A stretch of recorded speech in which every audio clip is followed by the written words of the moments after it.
তো আপনারই বাচ্চা না? জি ও ঘুমাচ্ছে এখন? জি ওকে। যারা ভিডিওতে দেখছেন তারা হয়তো বা বুঝতে পারছেন। আমি ঠিক জানি না ও কতক্ষণ ঘুমাবে, এবং এখানে একটু বলে নিই, ও যদি ঘুম থেকে উঠে যায়, ওর বয়স কত বলেন তো? 13 মাস 13 1 মাস। বছর মানে 1 ও যদি মাস। ঘুম থেকে উঠে যায়, বুঝতেই পারছেন যে ওকে বাসায় রেখে আসা সম্ভব ছিল না গল্পটা বলার ক্ষেত্রে। সুতরাং ও কিছুটা গল্প বলার ক্ষেত্রে হয়তো ডিস্টার্বও করবে। আমরা যেন এটা ক্ষমা সুন্দর দৃষ্টিতে দেখি। দেখি কতক্ষণ ঘুমিয়ে থাকে, হয়তো ঘুম থেকে উঠবে। ওর নাম কি? ওর নাম আনিশা। আনিশা। তো রিয়া, আপনার 21 বছরের গল্প আমরা আজকে এখানে শুনবো। একটু ধারাবাহিকভাবেই শুনতে চাই, ছোটবেলা থেকেই। বর্তমানে আপনি কোথায় থাকছেন? বর্তমানে আমি সিলেটে আছি, সিলেটে আছেন। ঢাকায় এসেছিলেন কোন একটা কাজে? চোখের ডাক্তার দেখাতে। চোখের ডাক্তার দেখাতে। যারা ইতিমধ্যে আপনাকে ভিডিওতে দেখেছে তারা বুঝতেই পারবে যে আপনার ফেস দেখে আপনার গল্পটা কি হতে পারে। রেডিও পার্সপেক্টিভ থেকে আমি বলবো যে আপনারা ইউটিউব চ্যানেলে এসে দেখেন, তাহলে হয়তো বুঝবেন যে ওর গল্পটা কি নিয়ে। একটু ছোটবেলা থেকে শুরু করতে চাই। আমি খুব ছোট ছিলাম যখন আমরা দুই ভাই এক বোন ছিলাম। হুম। তো আমাদের সংসার মোটামুটি, যেমন আমার বাপ কাজ করতেন, খেতাম, এরকমই কোনো ছিল না। কি কাজ করতেন আপনার বাবা? আমার বাবা যে বিল্ডিং এর কাজ করতেন। আচ্ছা, রাজমিস্ত্রি ছিলেন। হ্যাঁ, এইভাবেই আমাদের মার বা আমরা ঘরটাই চলতো। তো আমার মা একদিন, আমার বাবা ছিলেন একটু মানে কম বয়সে বিয়ে হয়েছিল আমার বাবা মার শুনেছি মার নাকি 13-14 বছর কালো মার বিয়ে হয়েছিল। বাবার বয়সও 17-18 হবে। আচ্ছা, আপনারা কি মানে জন্মগতভাবে সিলেটি? হ্যাঁ, আমি সিলেটি। আচ্ছা। তখন আমার মাকে ঘর জামাই করে বিয়ে দেওয়া হয়েছে। তো আমরা দুই ভাই এক বোন ছিলাম। তো হঠাৎ একদিন আমার বাবাকে অন্য জায়গায় বিয়ে করে ফেললেন। তো আমাদের পরিবারটা একটু অন্যরকম হয়ে গেল। যাতে বাবা অন্য জায়গায় বিয়ে করছে, মা এই সংসার আর করবেন না। বলছেন যে 3 বাচ্চা টাকা সত্ত্বেও উনি কেন বিয়ে করবেন। তো আমার বাবা বলছে, ঠিক আছে, আমি মানে দ্বিতীয় বউকে ছেড়ে দিব, তবে তুমি মানে আমাকে তালাক দিও না। পরে গার্জিয়ান মিলে তালাক নিয়ে নিছেন, যে ও ঘর জামাই তাকে, তারপরেও অন্য জায়গায় বিয়ে করে ফেললো, আর বাচ্চাদের কথা ভাবলো না। তার মিলিয়ে আমাদের পরিবারটা একটু নষ্ট হয়ে গেল। পরে ছোট থেকে বড় হলাম আমি নানার বাড়িতেই, আমি স্কুলে যেতাম আসতাম এইভাবেই। আর আমার মা মানে উনি চাচার বাসায় থাকতেন, মানে বাইরের বাসায় থাকতেন, এইরকমই। তারপরে এরকমই আমাদের যাওয়ার দিনকাল চলতো। একদিন আমি ক্লাস তেমন 3-তে পড়ি, যখন আমার মা কি করলেন, মানে আমার মার চাচাতো ভাইয়ের সাথে বিয়ের আলাপ আলোচনা চললো আমার মায়ের। আচ্ছা আচ্ছা। তো মানে গার্জিয়ান মিলে চাচ্ছেন আমার মাকে বিয়ে দিয়ে দিবেন। তখন মানে সবাই স্কুলে গেলে বলতে, তোর মার তো আরেকটা বিয়ে হয়ে যাবে রে, কি রে তো দুই। আপনি কি বড় ছিলেন সবার? আমি ক্লাস 3-তে পড়তাম। ও, তখন ক্লাস 3-তে পড়তেন। আচ্ছা, ঠিক হ্যাঁ, আছে। তখন স্কুলে সবাই বলতো মানে আমার মার যে জায়গায় বিয়ে হবে চাচাতো ভাইয়ের সঙ্গে। জি। তখন আমার খুব শরম লাগতো বা লজ্জা লাগতো। আমি আমার মাকে বলছি, মা তুমি এইসব করো না। মা আমাকে বলতেন, না মা, আমার ছেলেমেয়েরা তোমরাই তো আমার জীবন, বিয়ের সাথে কিছু বসবো না মা। তো মা আমাকে বলছেন এইরকম, আমি মার কথাই বিশ্বাস করে বলছিলাম। একদিন দেখেছি মানে আরও আমার বয়স যখন ক্লাস 5-এ পড়েছি, উঠেছি, তখন মা কি করছেন, এই মানে আমার আঙ্কেলটাকেও বিয়ে করে ফেলছেন। আচ্ছা আচ্ছা। মানে না জানি, আমি জানি না, শুনিয়ে সবার মুখ থেকে এরকম যে তোর মা বিয়ে করেছে এরকম। পরে আমার খুব খারাপ লাগলো যে আমার মা মানে আমার ভাই আমার কথা না ভেবেও এইরকম একটা ছেলেকে বিয়ে করলেন। তারপরে তো ওনাকে না করে অন্য ছেলেকেই তো করতে পারতেন। মানে আমার ইচ্ছে ছিল না যে উনি আমার বাবা হন, কারণ ছোটবেলা থেকে ওনাকে দেখে আসতেছি, এটা আমি মেনে নিতে পারছি না। তারপরে আমার মার সাথে কোনোভাবে আমি ছোটবেলা থেকে একটু রাগ ছিল, মানে আমি যেটা বুঝি একটাই বুঝতাম। তো আমি আমার খালাকে বলছি যে আমি আর বাড়িতে থাকবো না, আমি এই কি একটু পাগলামি করতেছি, স্কুলে যাচ্ছি না। তারপর মানে অনেক বিচার আচার আসছে, আমি এই মেয়েদের সাথে ঝগড়া করি, এই মেয়ের সাথে স্কুলে গেলে ঝগড়া করি। তো আমার খালা বললো, ওকে একটা বিউটি পার্লারে দিয়ে আসি। ওই ক্লাস 5-এ থাকতে? পরে বললেন যে ওকে এটা বিউটি পার্লারে দিয়ে আসি, আমার দূর সম্পর্কের বোন একটা আছে, ওর পার্লার আছে, এই পার্লারে যদি থাকে বা স্কুলেও যাও, ওর সাথে কথা বলে দিব যে ও স্কুলেও যাবে আর পার্লারে টুকটাক কাজ মানে যেটা বলে ফুটফর্মার শোনা, এটাই শুনবে, তাহলে ওর মনটা ভালো থাকবে। আমি প্রথম আমার খালায় নিয়ে 15 দিন ওনার বাসায় রাখছেন, আমি কান্নাকাটি করে চলে আসছি। পরে এই পার্লারে দিছেন, আমার মনটা আস্তে আস্তে বয়ে গেছে, মনটা এই পার্লারে টিকে গেছে। তখন আমার ভালো লাগতো, ওরা যখন মানে কাজকর্ম করতো আমার দেখতেই ভালো লাগতো। তারপর আমাকে যখন মানে বাইরে দোকান থেকে বিস্কিট আনানোর জন্য পাঠাইতো, এইসব মানে বাজারে তো পার্লারটা বাজারের ভিতরে পড়ছে, সব কিছু আমার ভালো লাগতো। তাই আমার বাড়ির কথা কিছু মনে হয় না। আস্তে আস্তে আমি মানে এখান থেকে স্কুলে কিছু যাওয়া আসা করছি। পরে যখন আমি মোটামুটি আমার 1 বছর হয়ে গেছে পার্লারের বয়স, তখনও মানে আমি টুকটাক হাফ বিউটিশিয়ান হয়ে গেছি। তখন আমার একটা স্যালারিও চলে আসছে প্রতি মাসে।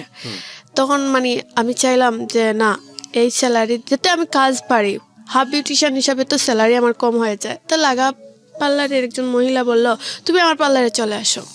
তো আমি বললাম, স্যালারি কত টাকা দিবেন? বললো 3-4 দেবো। বললাম তো আচ্ছা, এখানে আমি 2000 টাকা পাই, তাহলে 4000 টাকা পাইলে আমার জন্য বেশি না? তাহলে আমি বললাম যে ঠিক আছে, আমি তোমার এখানেই চলে আসবো। তাই সরকার এই পাশে হচ্ছে আমার আংটির পার্লার, আর সেই পাশে হচ্ছে ও মহিলাটার পার্লার। তো ওনার কাছে চলে গেলাম। তো একদিন উনি একটা বিশ্বনাথ তোমার শিমলতলা নামে একটা গ্রাম আছে, এই গ্রামে উনি একটা বিয়ার প্রোগ্রামে যাবেন। তো আমাকে সঙ্গে নিচ্ছেন। বা আমি আবার মানে টুকটাক ছোটোবেলা থেকে নিজে নিজে সাজগুজ করতাম, তো আবার আমি আবার সাজাতে মানে অন্য কেউ পারতাম ভালো, বুঝতাম ভালো। আচ্ছা, তো আমাকে বলছেন, তুই তো সাজাতে পারস, মেকআপ খুব সুন্দর করতে পারস, তাহলে তুই অনেক এই মানে শিমলতলা যে গ্রামে আছে, এই গ্রামের একটা আর অন্য একটা গ্রাম আছে যেটার নাম বলে ট্যাংরা, এই জায়গায় একটা বউ আছে, তুই সাজাইয়া আসিস। আমি বললাম ঠিক আছে। তখন এত কিছু বুঝতাম না, মানে বয়স মনে হয় 13 বছরের মতন হবে, এত কিছু বুঝতাম না, কিন্তু আমার মনে হলো তো আমার সব কিছু ভালো লাগতো। তো আমাকে এনে সাজা দিয়েছেন। তারপর মনে হয়েছে আমার সাজটা যে কন্যার পক্ষ মানে কন্যায় পছন্দ করেনি, মানে বলছে আমার এই মেকআপটা চয়েস হয়নি। তখন আমাকে তারপরেও কোনোভাবে ওরা ওদেরটা ম্যানেজ করে বলছে। পরে আমাকে বলছে তাহলে তুমি চলে যাও। তাহলে আমার ম্যাডাম যেখানে ছিলেন সেখানে আসছি।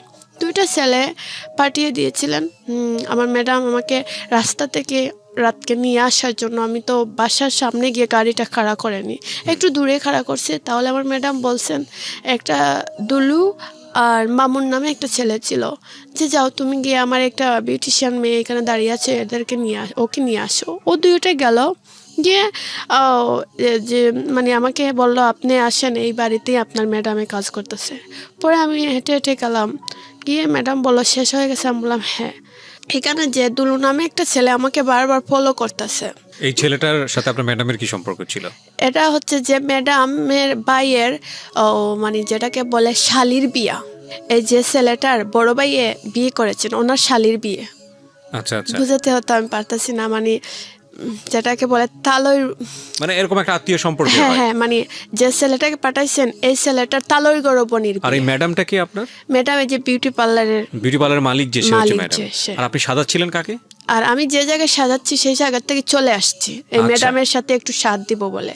মেইনে তো যে মেয়েটা কন্যার পক্ষরা লন্ডন থেকে আসছে, অনেক লোকজন মানে সাজবে অনেক। আপনার ম্যাডাম আপনাকে নিয়ে আসতেছে কোন একটা জায়গা থেকে ম্যাডামকে হেল্প করার জন্য। হ্যাঁ হ্যাঁ, ওকে, তো দুলু নামের একটা ছেলেকে পাঠিয়েছে। দুলু নামে একটা ছেলেকে পাঠিয়েছেন, 2টা ছেলে ছিল। তো আমি এইখানে এই ঘরে গিয়ে ঢুকছি, তো এই ছেলেটা আমাকে বারবার ফলো করতেছে। তো ওটা স্বাভাবিক, একটা ছেলে আমার দিকে তাকিয়ে আছে, আমিও মাঝে মধ্যে তাকাই। কিন্তু এরকম করে সারা রাত মানে আমরা কাজ করছি, আমি আমার ম্যাডাম। পরে আমাদেরকে রাত 2টার দিকে ওদের গ্রাম থেকে আমাদের গ্রামে, আমার ম্যাডামের গ্রামে যাইতে মনে করেন সিএনজি দিয়ে 10 মিনিট এরকম। তবে আমাদেরকে বাড়িতে মানে বাসায় চলে আসছি আমরা। পরের দিন খুব সকাল চলে গেছি, এই ছেলেটাকে দুলু নামে যে ছেলেটা, এটাকেই দেখছি রাস্তার মধ্যে, ও একটা সিএনজিতে বসে আছে। তো আমি তো মানুষজন দেখে আমার ম্যাডাম কাজ করতেছে, টুকটাক আমিও সাহায্য করতেছি ম্যাডামকে। তো এই ছেলে আমার দিকে তাকাচ্ছে, আমিও তাকাচ্ছি, এরকম করে করে মানে ছেলেটা একদিন মানে এক সময় আমার ম্যাডাম বললো, কী রে ফোন যায়ও না আসেও না, কি হলো?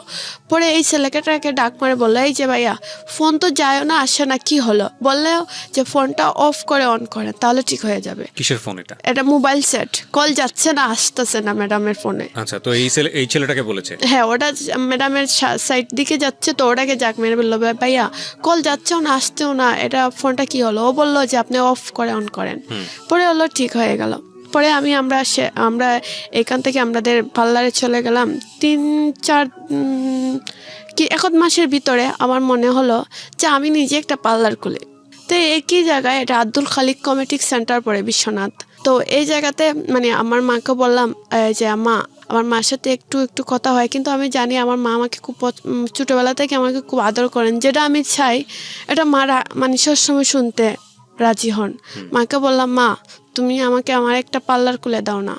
মা বললো, তুই তখন কাজও কিছু জানোস না, পার্লার দিয়ে খুললে তুই কি পারবে এইসব করতে? আমি বললাম, পারবো, তুমি আমাকে করে দাও। মানে আমার একটু শখ উঠলো যে আমি একটা পার্লার করবো, সবাই যেমন পার্লার আছে আমারও থাকবে। তো মা কি করলো, একটু অল্প টাকা খরচ করে সামান্য একটা পার্লার দোকান খুলে দিল। একটা মেয়ে ছিল, আর একটা আমি বিউটিশিয়ান ছিল, আরেকজন বিউটিশিয়ান ছিল, আর মানে টুকটাক হাফ বিউটিশিয়ান 2-3টা এরকম ছিল। মোটামুটি ভালোই হতো। তো এই যে দুলু নামের ছেলেটায় আমার যে ম্যাডাম বলছি, ও ম্যাডামের বাইরের কাছ থেকে আমার নম্বরটা নিয়েছে 3 মাস পরে। তখন তো ওর ম্যাডামের পার্লারে এসে মনে হয় আমাকে পায়নি, তখন আমার নম্বরটা ম্যাডামের বাইয়ের কাছে চেয়েছিল, যে একটা মেয়ে যে আমাদের বিয়ের প্রোগ্রামে গিয়েছিল ওই মেয়ের নম্বরটা, তো ম্যাডামের বাইয়ে দিয়েছে আমার নম্বরটা। তো বারবার ডিস্টার্ব তো ফোন, আমি তো আর চিনি না, রিসিভ করে ফেলে দিতাম বা একটু মানে এরকম গালাগালি করতাম যে আপনি আমাকে কেন ডিস্টার্ব দেন নাই নিশেনি। হঠাৎ একদিন এরকম প্রায় 1 মাস বা 2 মাসের মতন এরকম আমাকে ডিস্টার্ব দিয়েছে। দিনে 4-5 বার কল দিত। হঠাৎ একদিন ও আমাকে কল দেয়নি।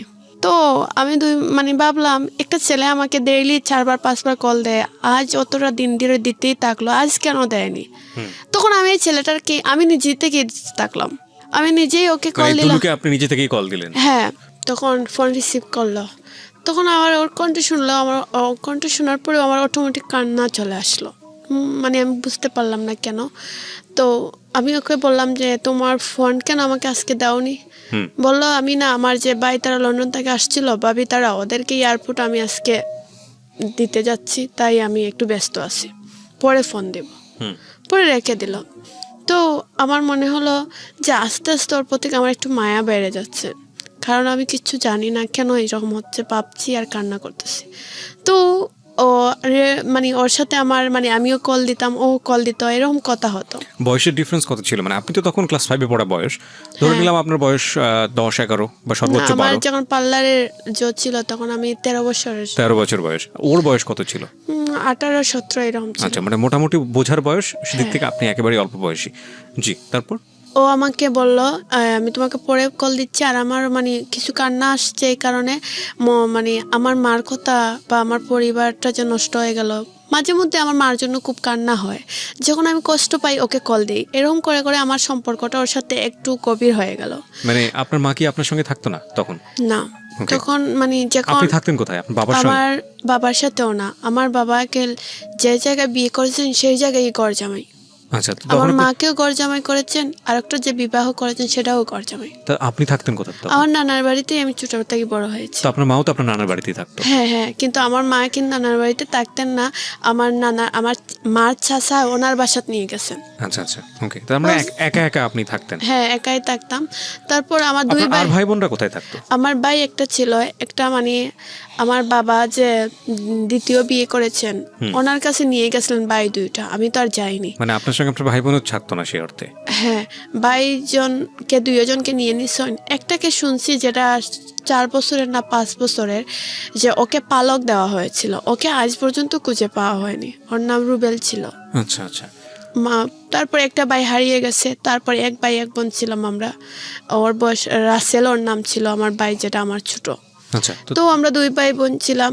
তো একদিন ও আমার ভাইকে আমার খালা বলল যে ও এখানে থেকে কি করবে, ওকে কাজ করে, আমার বাড়িতে নেই, আমার ছেলের সাথে একটু কাজকর্ম করবে না, চলবে না, না হলে খাবে কি। কাকে বলেছে এটা? আমার ভাইকে। আচ্ছা। তখন আমাকে তো আর মানে কাজকর্মের কথা বলা লাগতো না, কারণ আমি যেতে নানার বাড়ি থাকতাম, আমার খালা তারা আছে, ওদের সাথে সাথ দিলাম, যে কোনো কাজে ওরা এমনিতে আদর করে। আমার প্রশ্নটা বেসিক্যালি ছিল যে আপনার থাকার অবস্থাটা কি? তো আমি বুঝতে পারলাম যে আপনি আসলে একাই থাকতেন, ঠিক আছে। তো দুলুর সঙ্গে আপনি ওই সময়টাতে কথা বলতেন, যোগাযোগ করতেন, তারপর? হ্যাঁ, তখন এই যে আমার মা একটা পার্লার খুলে দিয়েছিল, এই পার্লারে যাওয়া আসা করতাম, আর মেয়েরাও ছিল, মানে আমার ভালোই লাগতো। তো এত অল্প বয়সে একজন আপনার কাছে আসতো লোকজন সাজতে? মানে আমার কাছে না আসলেও ঘরে তো অনেক মানে বিউটিশিয়ান ছিল পার্লারের, যে একজন বয়স্ক মহিলা ছিলেন, হয়তো আমাকে মালিশ হিসাবে না মানলেও অনেকে যোগ করতো। আর কেউ এসে তো আমাকে খুঁজতো না, যাকে কাজ করতো, যে কাজ করতো তারাই চিনতো। আচ্ছা আচ্ছা, ওকে। তারপর মানে এইরকম করে পার্লারের নাম কি ছিল? পার্লারের নাম ছিল Dulhan Sumi beauty parlour. Dulhan Sumi beauty parlour. সুমিটাকে? আমার নাম সুমি আক্তার রিয়া। ও আচ্ছা আচ্ছা, দুলহান সুমি বিউটি পার্লার। আচ্ছা, সিলেটে এটা? সিলেট বিশ্বনাথ আব্দুল খালিক কমিউনিটি সেন্টার ছিল। ওকে, তারপর এরকম করে এই যে আমি যে আমাকে পছন্দ করতো, ওর সাথে এক ধরনের আমার সম্পর্ক মোটামুটি ভালোই তৈরি হয়ে গেছে। ও আমার দোকানে আসতো বা ওর সাথে রেস্টুরেন্টেও গিয়ে খেতে যেতাম, বা কিন্তু ও বেকার ছিল, আমার সব টাকাই যেত। ওর সাথে যে ফোনেই কথা বলতাম আমার টাকা দিয়ে, রেস্টুরেন্টে খাইলেও আমার টাকা। তখন আমি বুঝতাম যে ও তো কোনো কাজকর্ম করে না, টাকা পাবে কোথায়, এটা আমি বুঝতে পারতাম। তারপর এরকম করে প্রায় দিন চলে গেছে। তারপরে একদিন আমার পার্লারটাও দেখা যাচ্ছে বাসা মানে দোকান ভাড়াটা আমি ঠিক মতন দিতে পারতাছি না, কারণ এই যে আমি ওর তলে টাকা খরচ করি, তারপর দোকানের মেয়েরা বা সবাই আমাকে মানে 1 টাকা হলে 2 টাকা বুঝ দিয়ে বসে থাকে, মানে টাকা পয়সার কোনো হিসাব আসাম নাই। শেষ মুহূর্তে আমার মনে হচ্ছে দোকান ভাড়াটা আমার গাড়ি থেকে দেওয়া লাগতেছে, এরকম অবস্থা চলে গেছে। তো একদিন আমি কি করলাম, যে এই যে দুলুন আমার স্বপ্ন ছিল, আমি ছোটবেলা থেকে আমার একটা স্বপ্ন ছিল, সেটা আমি হয়তো বলিনি, এখন বলতেছি। ছোটবেলা থেকে একটা স্বপ্ন ছিল, আমার বাবার স্বপ্ন ছিল, আমার মার স্বপ্ন ছিল, যে আমি যখন ছোট ছিলাম কেউ জিজ্ঞেস করতো যে কি রে তোর মেয়েকে বড় হলে কি বানাতে, আমার বাবা বলতো যে আমার মেয়ে একজন পুলিশ হবে। তারপর আমার আস্তে আস্তে যখন আমি বড় হতে থাকলাম, তখন আমার স্বপ্ন ছিল যে আমি একজন বাংলাদেশের অভিনেত্রী হব, আমি অভিনয় করবো, এটা আমার স্বপ্ন ছিল। আস্তে আস্তে যখন আমার একটু মোটামুটি বয়স হয়ে যায়, 14-15 দিকে চলে যায়, তখন আমি এই যে সিলেটের টুকটাক কিছু ম্যাগাজিনে কাজ করতে থাকলাম। যেমন কিছু ফটোগ্রাফ তারা ছবি তুলে ম্যাগাজিনে আমাকে পোস্ট করে দিত, এরকমই। তারপর আমি যাকে পছন্দ করি সে আমাকে এইরকম খালি টাকা পয়সা নিতেই তাকে আস্তে আস্তে আমার প্রতি সন্দেহ করা শুরু করলো। আর আমি একটা জিনিস বলতে চাই, যে যেহেতু ওকে আমি ভালোবাসি, ও আমাকে বিশ্বাস করতে পারলো না যে একটা পার্লারে মেয়ে তুমি ভালো থাকবা কিভাবে, তুমি তো ভালো না, তুমি তো খারাপ। আমি বললাম কেন তুমি এই কথা বললা? আমরা জানি পার্লারের মেয়েরা খারাপ থাকে। আমি বললাম তুমি আমাকে এই কথা কেন বলছো, আমি খারাপ হবো কেন? না, পার্লারে মেয়েরা কত খারাপ কাজ করে। মানে আমি তখন কষ্ট পেয়ে গেলাম যে তুমি আমাকে এই কথা বলতে পারলাম, আমি তো তোমাকে খুব ভালোবাসি। তারপরে বললো যে তুমি যে ভালো আমি এটা বুঝবো কিভাবে? পরে আমি ওর সাথে একটা খারাপ সম্পর্ক করেছিলাম। ও আমাকে বলছিল কোনোদিন আমাকে কষ্ট দিবে না, আমাকে খুব ভালোবাসে, কোরআন শরীফের কসম দিয়ে বলল ও আমাকে বিয়ে করবে। মানে আপনি ভালো এটা প্রমাণ করার জন্য আপনাকে এই ধরনের সম্পর্কে যেতে হবে, এটা বলেছিল? হ্যাঁ, মানে না হলে ও বিশ্বাস করে না যে পার্লারের মেয়েরা বুঝি খারাপ থাকে। আচ্ছা, তো আপনি ভালোবাসার প্রমাণ দেওয়ার জন্য এটা মেনে নিলেন। আচ্ছা, দুলুর সাথে আপনার সম্পর্কটা ওই সময় কত মাস হয়েছে বা কত বছর হয়েছে? 1.5 বছরের মতো। আচ্ছা, তারপরে এইরকমই ওখান দেখা যায় দিন 2 মাস 3 মাস পর আমাকে ডাকে। তখনও আমি মানে প্রথম অবস্থা ওর ডাকলে আমি ওর ডাকেই চলে যেতাম, কারণ আমি তো ওকে ভালোবাসি। তারপর এরকম করতে করতে এক পর্যায়ে দেখা গেল আমি আরেকজন ছেলেকে মানে মোটামুটি পছন্দ করে ফেললাম। একটা ছেলে বলতে এইরকম, আমি আমার দোকানটা যা অবস্থায়, আমি ওকে আমার মানে ম্যানেজার হিসাবে ওনাকে বলছি, একই গ্রামেরই, ওর নাম ছিল রুবেল, যে ভাই আমার দোকানটা তো এরকম, আমি কোনো আগামাতা খুঁজে পাচ্ছি না, আমার দোকানের কাস্টমার হয় কিন্তু টাকা পরে আমি করতে পারি না। বললো তুমি এক কাজ করো, দোকানটা আমার নামে লিখে দাও, আর আমি তোমাকে টাকা তুমি বললো আমি তোমাকে 3 মাস পরে দিব, আর দোকানটা তুমি আমার নামে লিখে দাও, তুমি তো পারবা না এইসব দোকান চালাতে। ভাবলাম আসলে আমার পক্ষে এইসব সম্ভব হবে না। আমি বললাম তাহলে আমার দোকানে তো অন্তপক্ষে 50,000-এর মতন সব কিছু আছে, তো তুমি আমাকে কত দিবা? বললো লসেরও দরকার নাই, লাভেরও দরকার নাই, তুমি তো বিক্রি করে দিবা, তাহলে 30,000 টাকা দিয়ে দাও। ভাবলাম, আমি তখন বুঝছি 30,000 অনেক বেশি। আমার আচ্ছা ঠিক আছে ভাই, তাহলে কোন কাগজে সাইন করতে হবে? কাগজে সাইন করার পরে চাবি টাবি সব আমার কাছে নিয়ে নিল। 1 সপ্তাহ পরে ও সবার কাছে বলে টাকা দিয়ে দোকান আমার কাছ থেকে কিনে ফেলছে। পরে আমি বললাম তুমি তো ভাই আমাকে টাকা দাওনি। টাকা না দিলে তুমি কি আমার কাছ থেকে এমএ আমার এই দোকান আমার নামে লিখে দাও? আমি বললাম তুমি তো বললাম আমাকে পরে দিবা। পরে মানে সব কিছু মিলিয়ে দেখা গেল যে কাগজে প্রমাণ দিচ্ছে যে টাকা আমাকে দিয়ে দিছে, শুধু আমি মুখ দিয়ে বললে তো আর কেউ বিশ্বাস করবে না। পরে কি করলাম, আস্তে আস্তে এই দোকানের মায়াটা ছেড়ে দিলাম। এই দোকানের মায়া ছেড়ে দিয়ে ভাবলাম যে না, আমি এখন অন্য কোনো পার্লারে চাকরি করব। মানে একটা জিনিস বুঝতে পারছি যে আপনার আসলে আপনার সাথে দাঁড়ানোর মতো, আপনার পাশে দাঁড়ানোর মতো আপনার ফ্যামিলিতে কেউই ছিল না, না বাবা না মা। যাকে ভালোবেসেছেন সেও এটা বুঝেছে, এবং যে দোকান আপনার কাছ থেকে নিয়েছে সেও বুঝেছে আসলে আপনার যেহেতু আপনাকে সাপোর্ট করার মতো কেউ নাই, সুতরাং যেমনভাবে ইচ্ছা তেমনভাবে ব্যবহার করা যাবে, এটা হলো মানে চারপাশের মানুষের বোঝা ছিল। এগুলো একটু খেয়াল রাখতে হবে গল্পটা শোনার ক্ষেত্রে। জি, তো আপনি তারপরে কোন একটা বিউটি পার্লারে কাজ করা শুরু করলেন। লেখাপড়া তো ক্লাস 5-এ থাকতে স্টপ করে দিয়েছেন। স্টেপ বলতে যে যখন প্রথম যে আংটির পার্লারে ছিলাম, ওনার পার্লারে মাঝে মধ্যে যাইতাম আসতাম, এরকম করে করে মানে মোটামুটি এইটা উঠে ছেড়ে দিয়ে দিছি। আচ্ছা। তারপর আমি যাকে পছন্দ করি দুলু, ও বলে কাজ করো তুমি, সিলেট তোমাকে পার্লারে ঢুকিয়ে দিয়ে দিই। বিশ্বনাথ তো ছেলেরা তোমাকে সবাই মোটামুটি চিনে, তা আমি চাই না এই ছেলেরা তোমাকে আর চিনুক। তুমি যখন পার্লার ছেড়ে ফেলছো তাহলে তোমাকে সিলেট নিয়ে ঢুকিয়ে দিয়ে দিই পার্লারে। ভাবলাম ও যখন চায় তাহলে সিলেটই চলে যায়। আচ্ছা। আমি এই জীবনের প্রথম যে সিলেট শহরে নিজে একা একা থাকা, তো ও আমার উপর ভরসা করে আমি একটা পার্লারে সিলেটই আসছি। তো আমি কান্না করতেছি যে এই সিলেট আমি থাকতে পারবো না, এরকম আমি সিলেট একটা অবস্থা না। মানে ও আমাকে বুঝালো যে তুমি সিলেটই থাকো, তোমার ভালো হবে।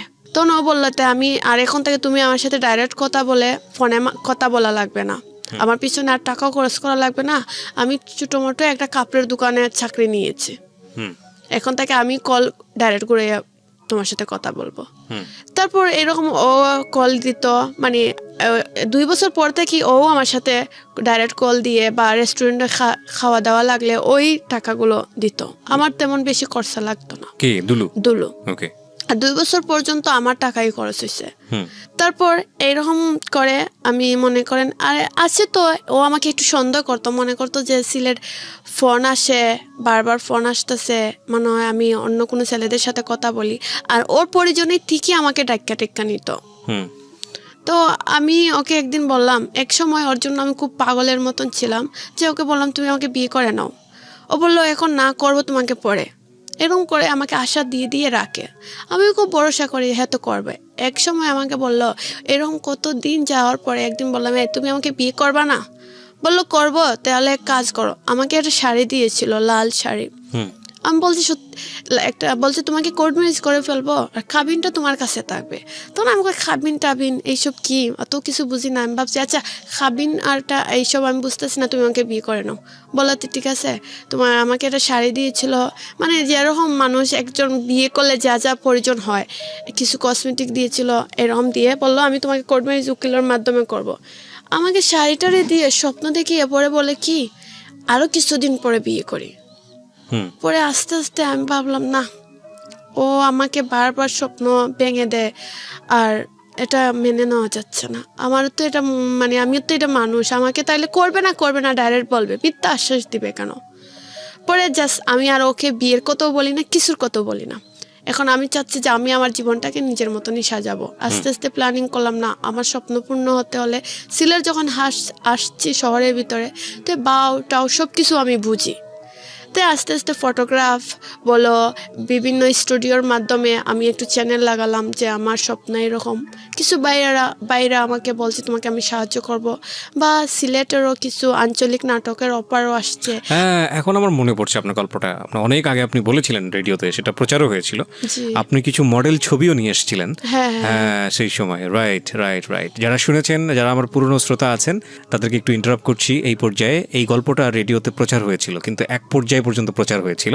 এটা আমার লাইফের একটা হিস্ট্রি হয়ে গেল আজকে, যে কোনো গল্প সেকেন্ড টাইম প্রচার হচ্ছে, কিন্তু সেকেন্ড টাইম প্রচার মানে এটাই না যে সেই গল্প আপনারা শুনছেন। এই গল্পটা প্রচার হয়েছিল ওনার কথা অনুযায়ী কত বছর আগে? 3 বছর হয়ে যাবে। 3 বছর আগে প্রচার হয়েছিল। 3 বছর পরে, মানে এই 3 বছর গল্পটা প্রচার হওয়ার পরে 3 বছর কি ঘটেছে ওনার জীবনে, উনি আজকে কোথায় দাঁড়িয়ে আছে, এইটা হচ্ছে আজকের গল্প। খুবই ভয়ানক গল্প, এবং সেটা আমি আপনাদেরকে বলতে চাই। তবে তার আগে আমি একটু শর্ট করে ওই পুরো লাইফটা একটু তুলে ধরছি, নইলে আপনারা বুঝতে পারবেন না, কারণ অনেকেই হয়তো গল্পটা শোনেননি। এবং পুরনো এপিসোডগুলো যদি আপনারা ঘাটেন, যদি এটা ইউটিউবে থেকে থাকে, যদি আমি জানি না, কারণ ইউটিউবে ওই সময়টাতে আপনার কর্তৃপক্ষ, আমাদের যে রেডিও কর্তৃপক্ষ ছিল, তারা আপলোড করতো না, আমিও করতাম না, অনেকেই করেছেন, আমি ঠিক জানি না, যে সেখান থেকে আপনারা যদি ঘেটে ঘুটে বের করতে পারেন, তাহলে ওনার ছবি, উনি যে মডেলিং করতেন সেই ছবি, পাশাপাশি হচ্ছে আমার মনে আছে, এখন মনে পড়ছে ওনার যে ফেস বর্তমানে, সেই ছবিটা দিয়ে আমরা গল্পটা পাবলিশ করেছিলাম। জি বলেন। তারপর কিছু আঞ্চলিক নাটকের অফার আসছিল, তখন আমি রাজি হই না, কই ধরো আমি সিলেটি নাটক করব কেন, আমার তো স্বপ্ন ছিল যে আমি একটা ছবিতে কাজ করব, এরকম একটা স্বপ্ন ছিল। ভাইয়া তারা বললেন, শোনো ছোট থেকে তোমার বড় হতে হবে, তুমি ফুট করে তো আর উপরে উঠতে পারবা না, আস্তে আস্তে কাজগুলো করে তুমি একদিকে আগাতে হবে। তখন আমার লক্ষণ ছিল যে আমার স্বপ্ন আমি পূর্ণ করব, এরকম একটা লক্ষণ ছিল। আর দুলু যে ওকে আমি তেমন পাত্তা দিতাম না, কারণ আমি দেখলাম যে ওকে আমি বোঝাতে চাইলাম যে ও আমাকে যেসব জায়গায় আমি চাকরি করতাম আমাকে সবসময় যা হয়নি তাই মিথ্যা কথা বলতো, সন্দেহ করতো। পার্লারের ম্যাডাম তাদেরকে বলতো তো আমি এই করেছিলাম, মানে অনেক ধরনের কথা বলতো যে একটা মেয়ে আর 10 জন মেয়ের সামনে মাথা খাড়া করে তাকাতে পারতাম না, লজ্জা লাগতো। তো মানে অনেক ধরনের অনেক কিছু বলেছে। আমার মা যে জায়গায় সেকেন্ড বিয়ে বসছেন ওনাকে, ও আমার এটা আমি ওকে ভরসা করে দেখে কিছু পিক ছিল, আমার মার সেকেন্ড হাজব্যান্ড, উনি তো আমার বাবার মতো, নিজেতেই আমার মামা ছিলেন, এখন তো উনি আমার বাবাই এক মতো। ওনাকে আমার এইসব পিকচার দেখাইছে, মানে আমার মার সংসারটা ভেঙে যেতে আসলো। আমার মাকে বলে, এই তোর মেয়ে এই করে সেই করে, তোর মেয়ে ভালো না, তোরকেও আমি রাখবো না, তালাক দিয়ে দিব। এক পর্যায়ে আমার মার সংসারটাও চলে যেতে চেয়েছে। মানে এইসব ছবি আপনারা আদান প্রদান করতেন আপনাদের মধ্যে? হ্যাঁ, ভালোবাসেন বলে এগুলো দিতেন এবং সেটাকে দিয়ে সে ব্ল্যাকমেইল করেছে। তারপর আমি যে প্রশ্নটা করেছি সেটা কি ঠিক আছে, মানে সেটা দিয়ে সে ব্ল্যাকমেইল করেছে? হ্যাঁ, ওগুলা তো বলতো যে ওগুলা আসলে ওই যে ওর ডাকে আমি চাইতাম, আমাকে ঘুমের ধুন্দে এই কাজগুলো করতো। আমাকে একদিন ও ঘুমের ট্যাবলেট খাওয়াইয়া আমি 24 ঘন্টা ঘুমিয়েছিলাম। আমি তো মনে হয়েছিল যে আমাকে এক গ্লাস পানি আর নাফা ওষুধ বলেছিল যে এটা নাফা ট্যাবলেট, তুমি খাও, তোমার জ্বর টর থাকলে কমবে। আমি ওকে তো সবসময় ভরসা করতাম, ও যদি আমাকে বিষও বলতো আমি খাইতে বিশ্বাস করতাম। কিন্তু এই ওষুধ খাওয়ার পরে আমি মনে হচ্ছিল আমি একদিন এক রাত কিছু বলতে পারিনি। আচ্ছা, আমি ঘুমেছিলাম। ওই সময়টাতে এই ছবিগুলো সে তোলে, তখন ও ছবিগুলো তুলে আবার আমাকে দেখিয়েছিল। তখন আমার হোয়াটসঅ্যাপ ছিল, হোয়াটসঅ্যাপে ছেড়ে দিয়েছে, বল তুই এই দেখ তুই কী রকম ঘুমাইছ। তো আমি মাঝে মধ্যে কষ্ট পাইছি যে ও যখন এরকম ছবি তুলতে পারতো, যেতে আমি ওকে পছন্দ করি, ওর জন্য অত কিছু করতে পারি, অ্যাটলিস্ট এই ছবিগুলো তোলার কি অনুমতি দিতে পারি না? ওকে। তারপর ও এই ছবি আমার মানে মার হাজবেন্ডকে দেখাইছে যে দেখেন এই আমার সাথে এইরকম করছে সেই রকম করছে। তখন আমার মার সংসারটা একরকম ভেঙে যেতে চেয়েছিল। পরে কি যেন মা বুঝাইছে মামাকে, তো মামা আর এত করেনি। তখন আমার মামা চেয়েছিলেন আমাকে অন্য একটা জায়গায় বিয়ে দিয়ে দিবেন, বিয়ের বিদেশি বা বাংলাদেশি যেখান থেকেও যায় এরকম আসে। আমি বলছি যে আমি এখন বিয়ে করবো না, আমার মাকে বলছি আমি এখন বিয়ে বসবো না, আমার একটু স্বপ্ন আছে মা, এই স্বপ্নটা পূর্ণ হলে আমি নিজে একটা ভালো ছেলে দেখে বিয়ে করব। মা বলছে আচ্ছা, মেয়ের তখন বয়স হয়নি, আর ও বুঝবে আমার মেয়ে। আমার মা বিশ্বাস ছিল যে আমি এমন কিছু করব না যে আমার মার মান সম্মান ডুবে, এটা আমার উপর ভরসা ছিল। আর আমিও বুঝতাম যে কিছু মোটামুটি, এত অবুঝ ছিলাম না। তখন আমি চেয়েছি যে এরকম কিছু ফটোগ্রাফ তারা আছে, এদের কিছু কাজ করতাম, ওরা ম্যাগাজিনে দিত, কিছু টাকা পয়সা ওরা দিত, কিন্তু আমি বেশি টাকা নিতাম না যেতে, কারণ আমার টাকার দরকার ছিল না। আমি একজন পার্লারও 8-9 হাজার টাকা স্যালারি পেতাম, এই টাকা দিয়ে আমার বাড়ি তো দেওয়া লাগতো না, আমি নিজের মতনই চলতাম। আমার যদি জামা লাগে জামা কিনতাম, মানে আমি খুব সাজগুজ করতে পছন্দ করতাম, কোনোদিন একটা টাকায় আমি জমাইয়া রাখিনি। এই দুলু আমাকে এরকম করতে করতে এক পর্যায়ে ও আমাকে অনেক সন্দেহ করে ফেললো যে আমার অন্য জায়গায় মানে সম্পর্ক হয়ে গেছে।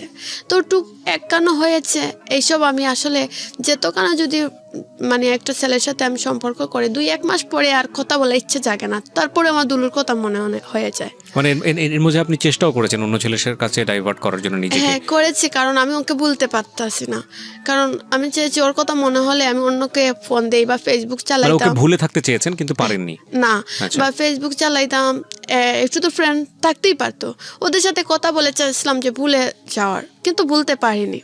তারপরে মনে পড়ে যায়, তখন ওদের সাথে 1-2 মাস 3 মাস কথা বলার পরে যখন আমি খারাপ আচরণ করি, ওরা এমনিতেই চলে যায়। তো এরকম করে অনেক চেষ্টা করার পরে ঘুরি ওর কাছেই আসে, ঘুরে ফিরে ওর কাছেই আসতেন। হ্যাঁ, একসময় দেখা গেল ও মানে আমাকে মানে রাস্তাঘাটে বিভিন্ন সন্ধ্যা যে যেটা বলে, কারণ ওর সাথে সম্পর্ক মোটামুটি সবাই জানতো, আশপাশের যেসব জায়গা চাকরি করতাম ম্যাডাম সহ সবাই জানতো। পরে এক সময় দেখা গেল ওকে যে যেটা বলে সেটাই সন্দেহ করে, সেটাই বিশ্বাস করে। তারপর আমি এক সময় আমি ও পার্লারটা চেঞ্জ করে দিলাম, যে পার্লার ও দিয়েছিল সেই পার্লারটা চেঞ্জ করে অন্য পার্লারে চলে গেলাম। আমি আমার মতন করে। ও একটা পাল্লা দিয়েছিল আপনার জন্য? ও আমাকে একটা পার্লারে বলছিলাম না যে সিলেট একটা শহরে একটা পার্লারে চাকরি তিনি ঢুকিয়ে দিয়েছিল। চাকরি দিয়েছিল শুধু? হ্যাঁ ওকে। ও পরে এই ও চীনা জায়গা থেকে আমি চীনা জায়গা চলে গেছিলাম, আমি যাতে নিজে ডিস্টার্ব না খুঁজে। করতে পারে। হ্যাঁ, সিম টিম সব চেঞ্জ করে ফেলছি। কিন্তু সুরত 6 মাস গেছে, তারপর আবার খুঁজে বাইর করছে আমাকে। ওই খুঁজে বের করেছে? ও আমি একদিন রাস্তার দিকে যাচ্ছি, এখন ভাবতেছি একটা ছেলে, আমি তো আবার ম্যাডামের বাসায় থাকি, যতটা জায়গায় চাকরি করছি মালিকের টাকা খাওয়া এবং কি মালিকের যে ম্যাডামের পরিবারের সঙ্গেই টাকা এরকম। এখন পর্যন্ত যতটুকু বুঝেছি গল্প, তাতে আমার মানে এটা সবাই বুঝবে বা সবাই বলবে, সেটা হলো যে আপনারা দুজনই দুজনকে খুব ভালো চাইতেন, কিন্তু দুজনই আবার দুজনের কাছ থেকে দূরে থাকতে চাইতেন, দুজনই আবার দুজনের কাছে চলে আসতেন। এক ধরনের ক্রেজি লাভ ছিল, মানে ছোট বয়সে যেটা হয় ঝগড়াঝাটি হলে দূরে সরে যেতে চাইতেন, ওকে ভুলে থাকতে চাইতেন কিন্তু ভুলতে পারতেন না। এটা দুই পক্ষ থেকেই হতো, মানে আপনিও ওকে খুঁজে বের করতেন, এও আপনাকে খুঁজে বের করতো। তারপর ও আমাকে একদিন আমি মানে যার ম্যাডামের বাসায় থাকতাম, ওনার হিসাবে ছিল যে আমি সব মেয়েদের আগে গিয়ে পার্লার খোলা লাগবে, কারণ ওরা আসবে 10টার সময়, আমি 8:30টার সময় গিয়ে পার্লার খুলতে হবে। এরকম মানে এই সুবিধার জন্য কিছু ম্যাডামরা মেয়েদেরকে বাসায় থাকা খাওয়া সহ দায়িত্ব নেয়। আচ্ছা। তো আমি তো এরকমই সবসময় করতেছি। তো একদিন আমি পার্লারের সামনে গিয়েছি, দেখতেছি ও যে দুলুটা এক দোকান থেকে বাইরে আসতেছে, আমি দেখে ভয় পেয়ে গেছি।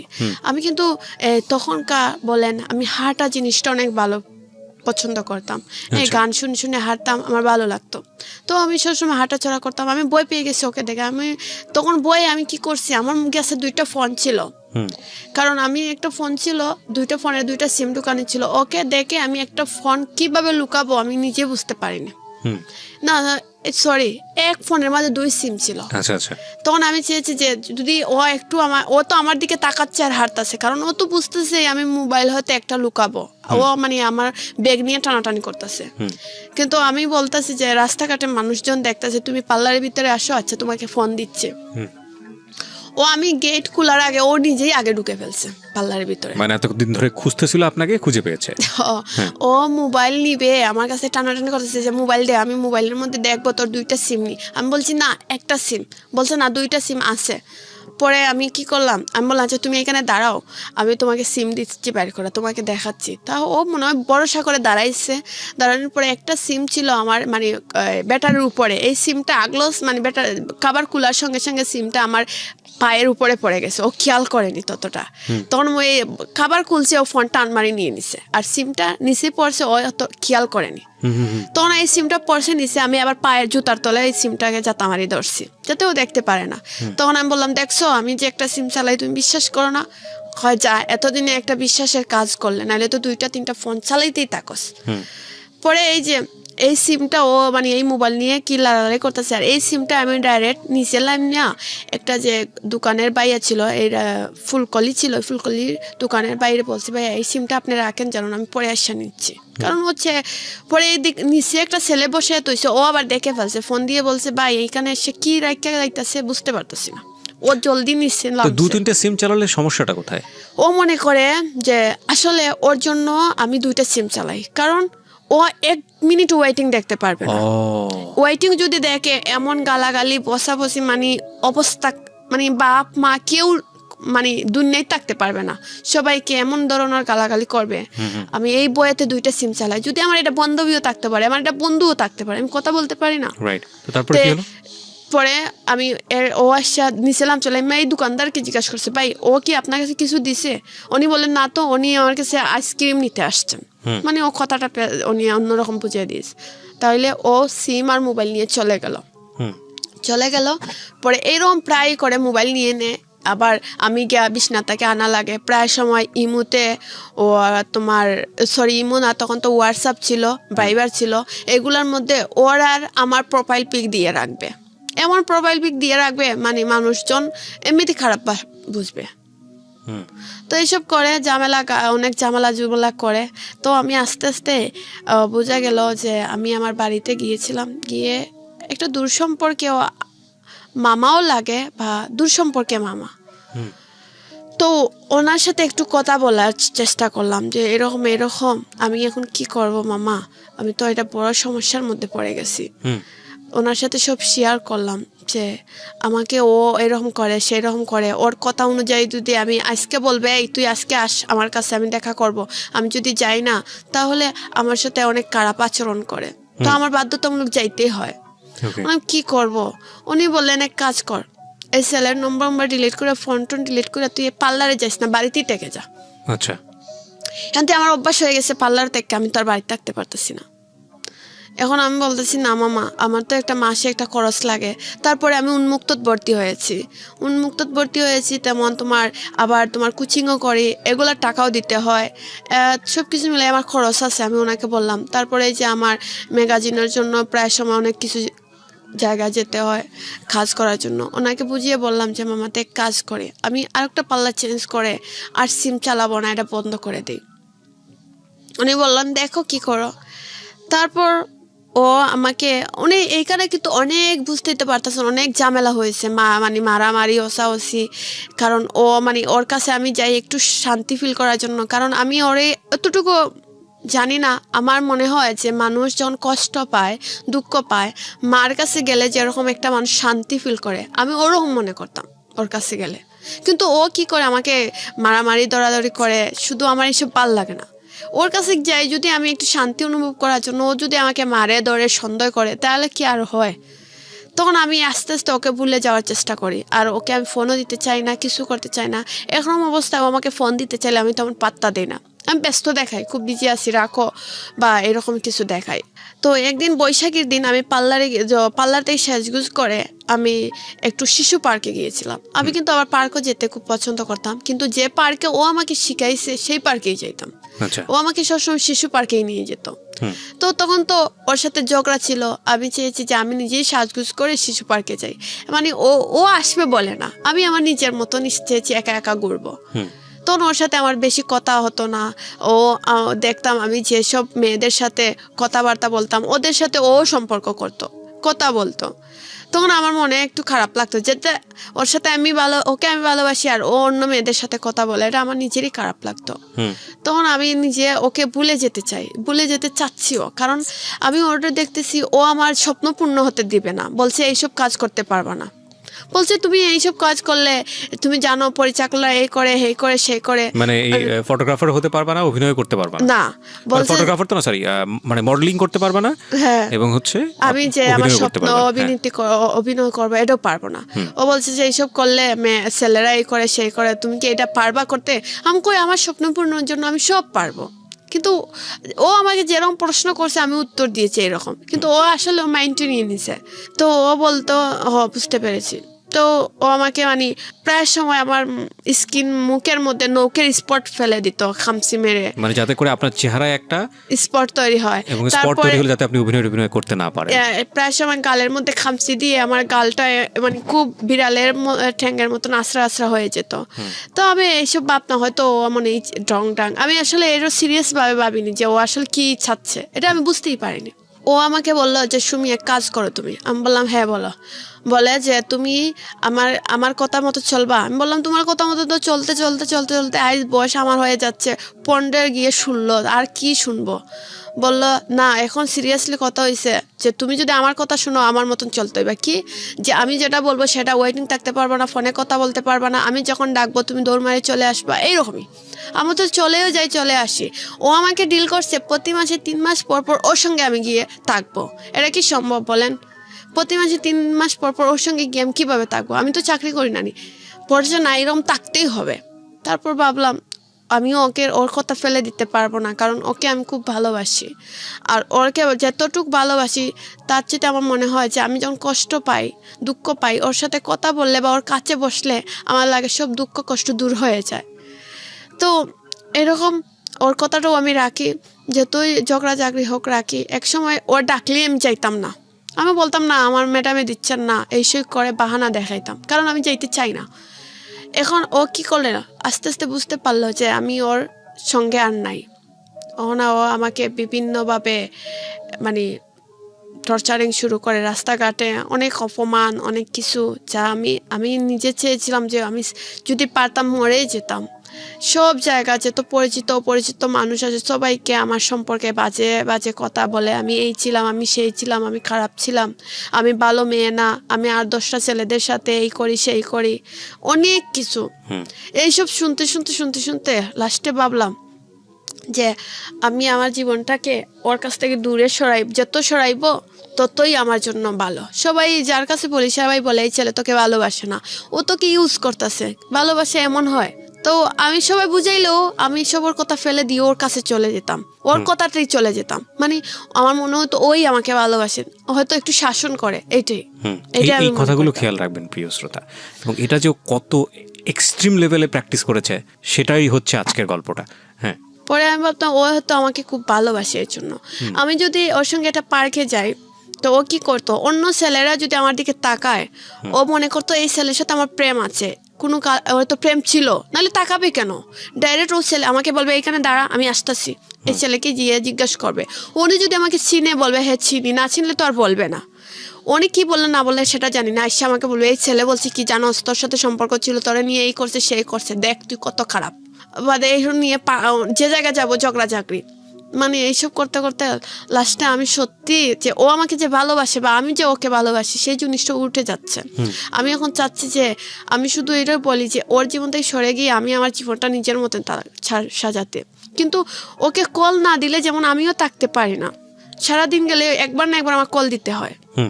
তখন আমি ভাবলাম আমি একটা ছেলের সাথে আমার একটু সম্পর্ক তৈরি হয়, ওর নাম ছিল স্বপন। ও একজন স্টুডিওর মালিক ছিল, সিলেটের বড় স্টুডিওর মালিক। আমি ওনাকে ফোন দিয়েছিলাম, উনি বলেছিলেন ওনার একটা স্টুডিও ব্যাগ ছিল, শপিং ব্যাগ, যেটা মডেল হিসাবে কাজ করতে হবে আমার।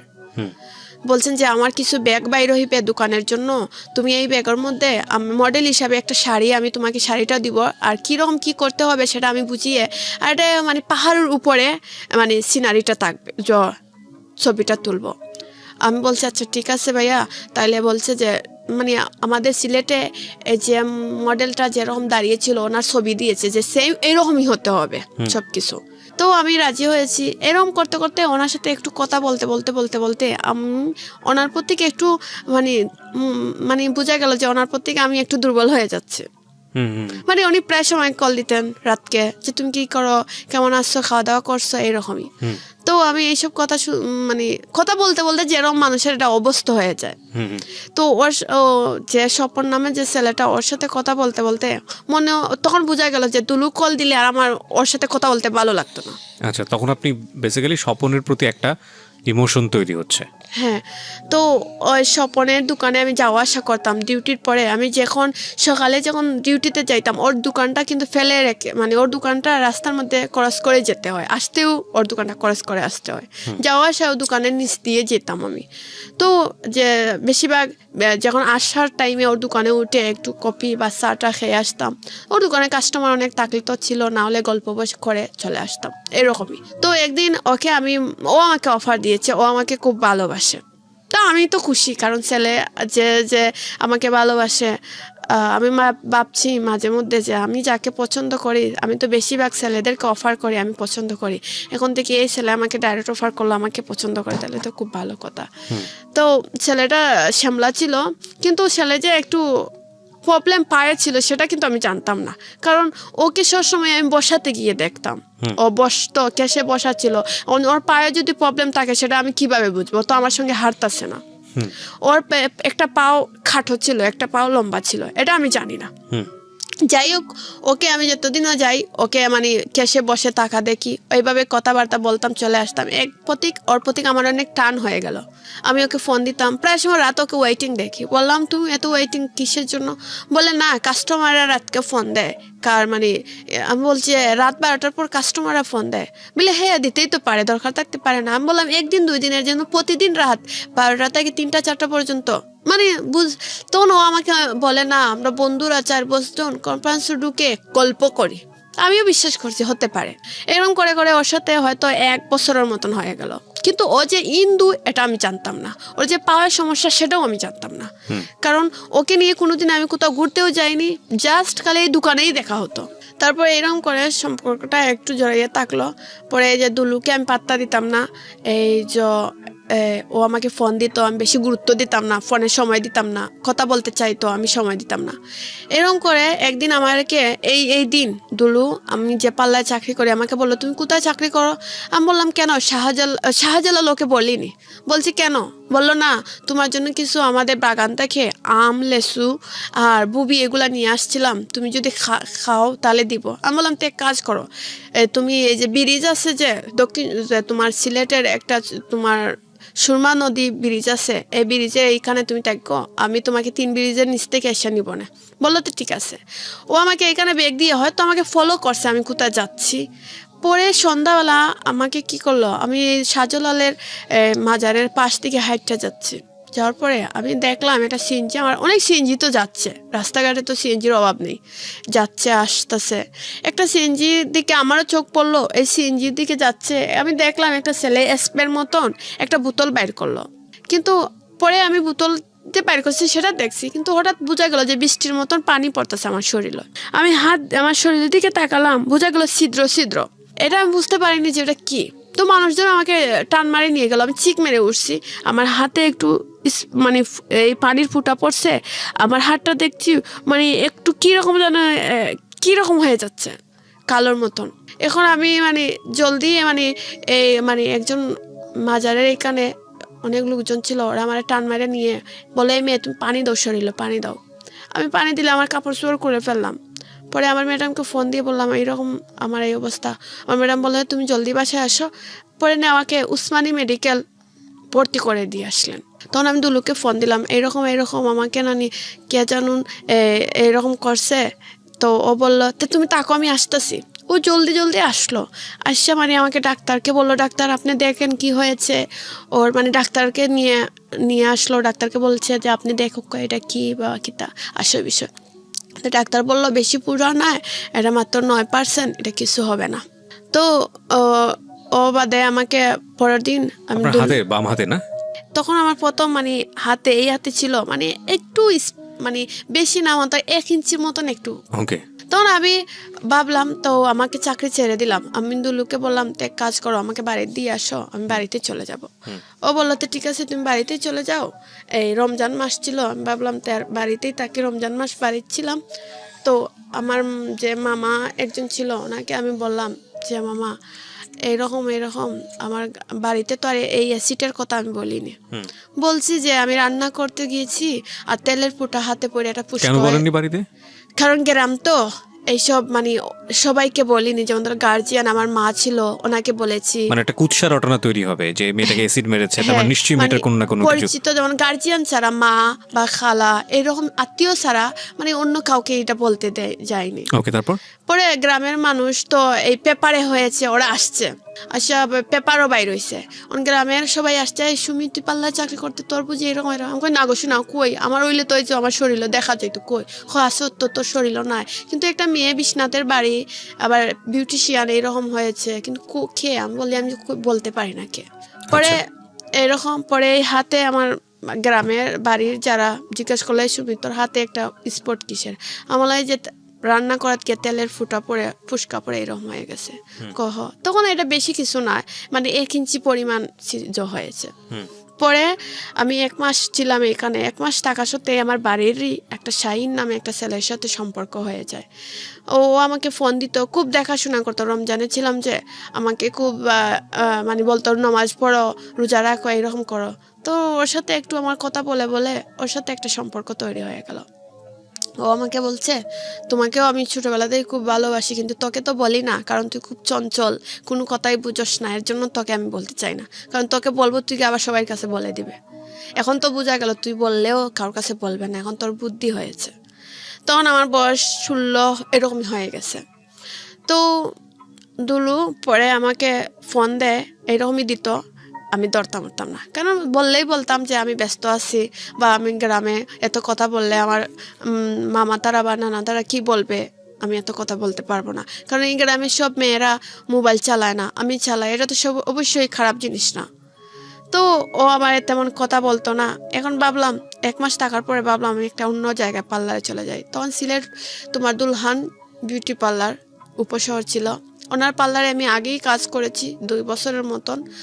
ও তারপরে ওনার কাছে আমি চলে যাই, কই ওনার পার্লারে গেলে হয়তো আর আমার শত্রুকে আছে আমি তো জানি না, ভাবছি না আমার শত্রুকে, এটা আমি জানি না। তো দুলু বললো তুমি এক কাজ করো, এই পার্লারেই চলে যাও, এটা উনি তোমাকে দেখে শুনে ভালো রাখতে পারবেন। তার মানে আপনি যে প্রথমবার আপনার গায়ে যে অ্যাসিড মারার চেষ্টাটা করা হলো তখনও আপনি সচেতন হননি, তখনও আপনি বুঝেননি যে না আপনাকে এটা চেষ্টা করা হচ্ছে এবং এর না। পেছনে কে দায়ী হতে পারে? না আমি এটা কিছু আমি ভাবছি হয়তো ছেলেরা মনে হয় রাস্তাঘাটে যাওয়ার পথে একটু ডং ডাং এইসব করে গেছে। ওকে, কিন্তু আমি তারপর বুঝতে তারপর হ্যাঁ পারি। দুলুর সাথে কথা হচ্ছিল, তারপর দুলু বললো তুমি এই জায়গায় চলে যাও, এই জায়গায় গেলেই ভালো হবে তোমার জন্য, তুমি তো যেতেই চাকরি ছাড়া কিছু বুঝো না, তাই চাকরিই করো। আমি ভাবলাম তো ঠিক আছে। তখন দুলু দেখা গেল আমি তো এই জায়গা যাওয়ার পরে একটু শরীর টরিলও আমার বেড়ে গেল, আমি একটু নিজের যত্ন নিতে পারতাম, মানে মোটা হয়ে গেছলে, মোটা মানুষের যদি বডি হয়ে যায় তখন তো স্বাভাবিক একটা মানুষ চেঞ্জ হয়ে যায়।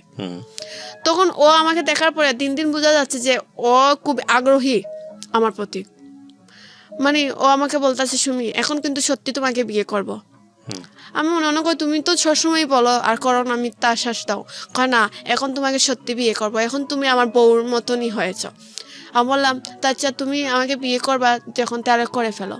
বললো আচ্ছা একটু সময় নাও, আমি করব তোমাকে বিয়ে। এটা দুলু বললো আবার? হ্যাঁ। তখন আমি আবার ভাবলাম, আমি এটা কিন্তু ওকে সিরিয়াসলি বলিনি যে তুমি আমাকে বিয়ে করো, কারণ আমি জানি ও বেইমানি কথা বলে।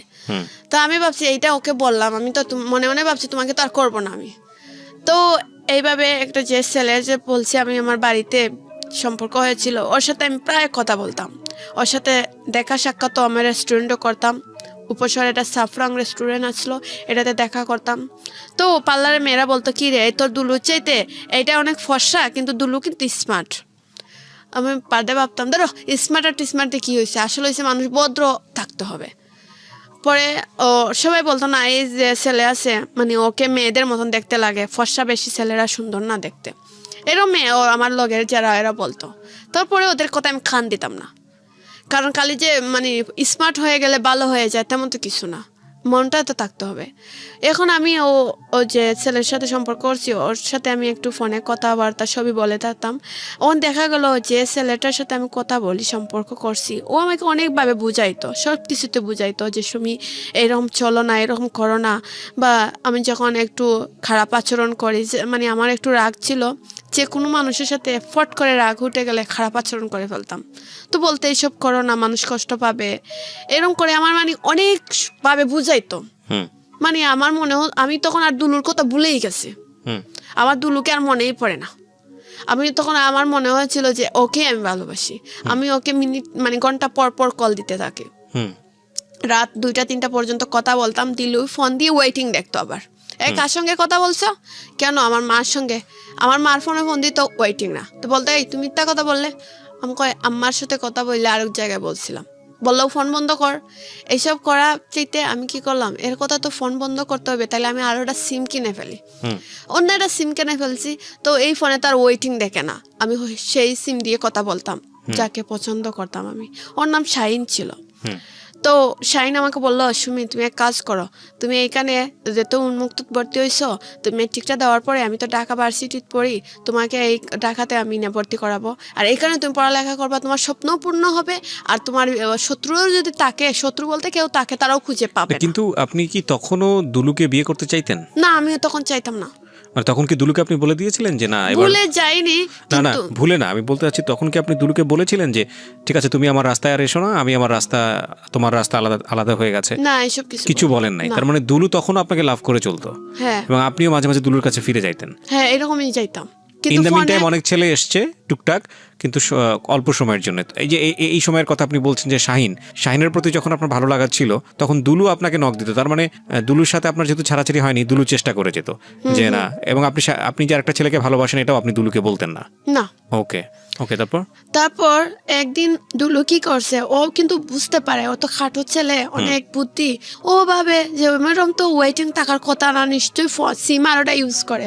ও কি করলো, একদিন পার্লারের রাস্তার সামনে, ও তো জানে দুপুরে বাসায় আমি খাইতে থাকবো, সিএনজি নিয়ে খাড়াও বসে আছে, সিএনজি সহ।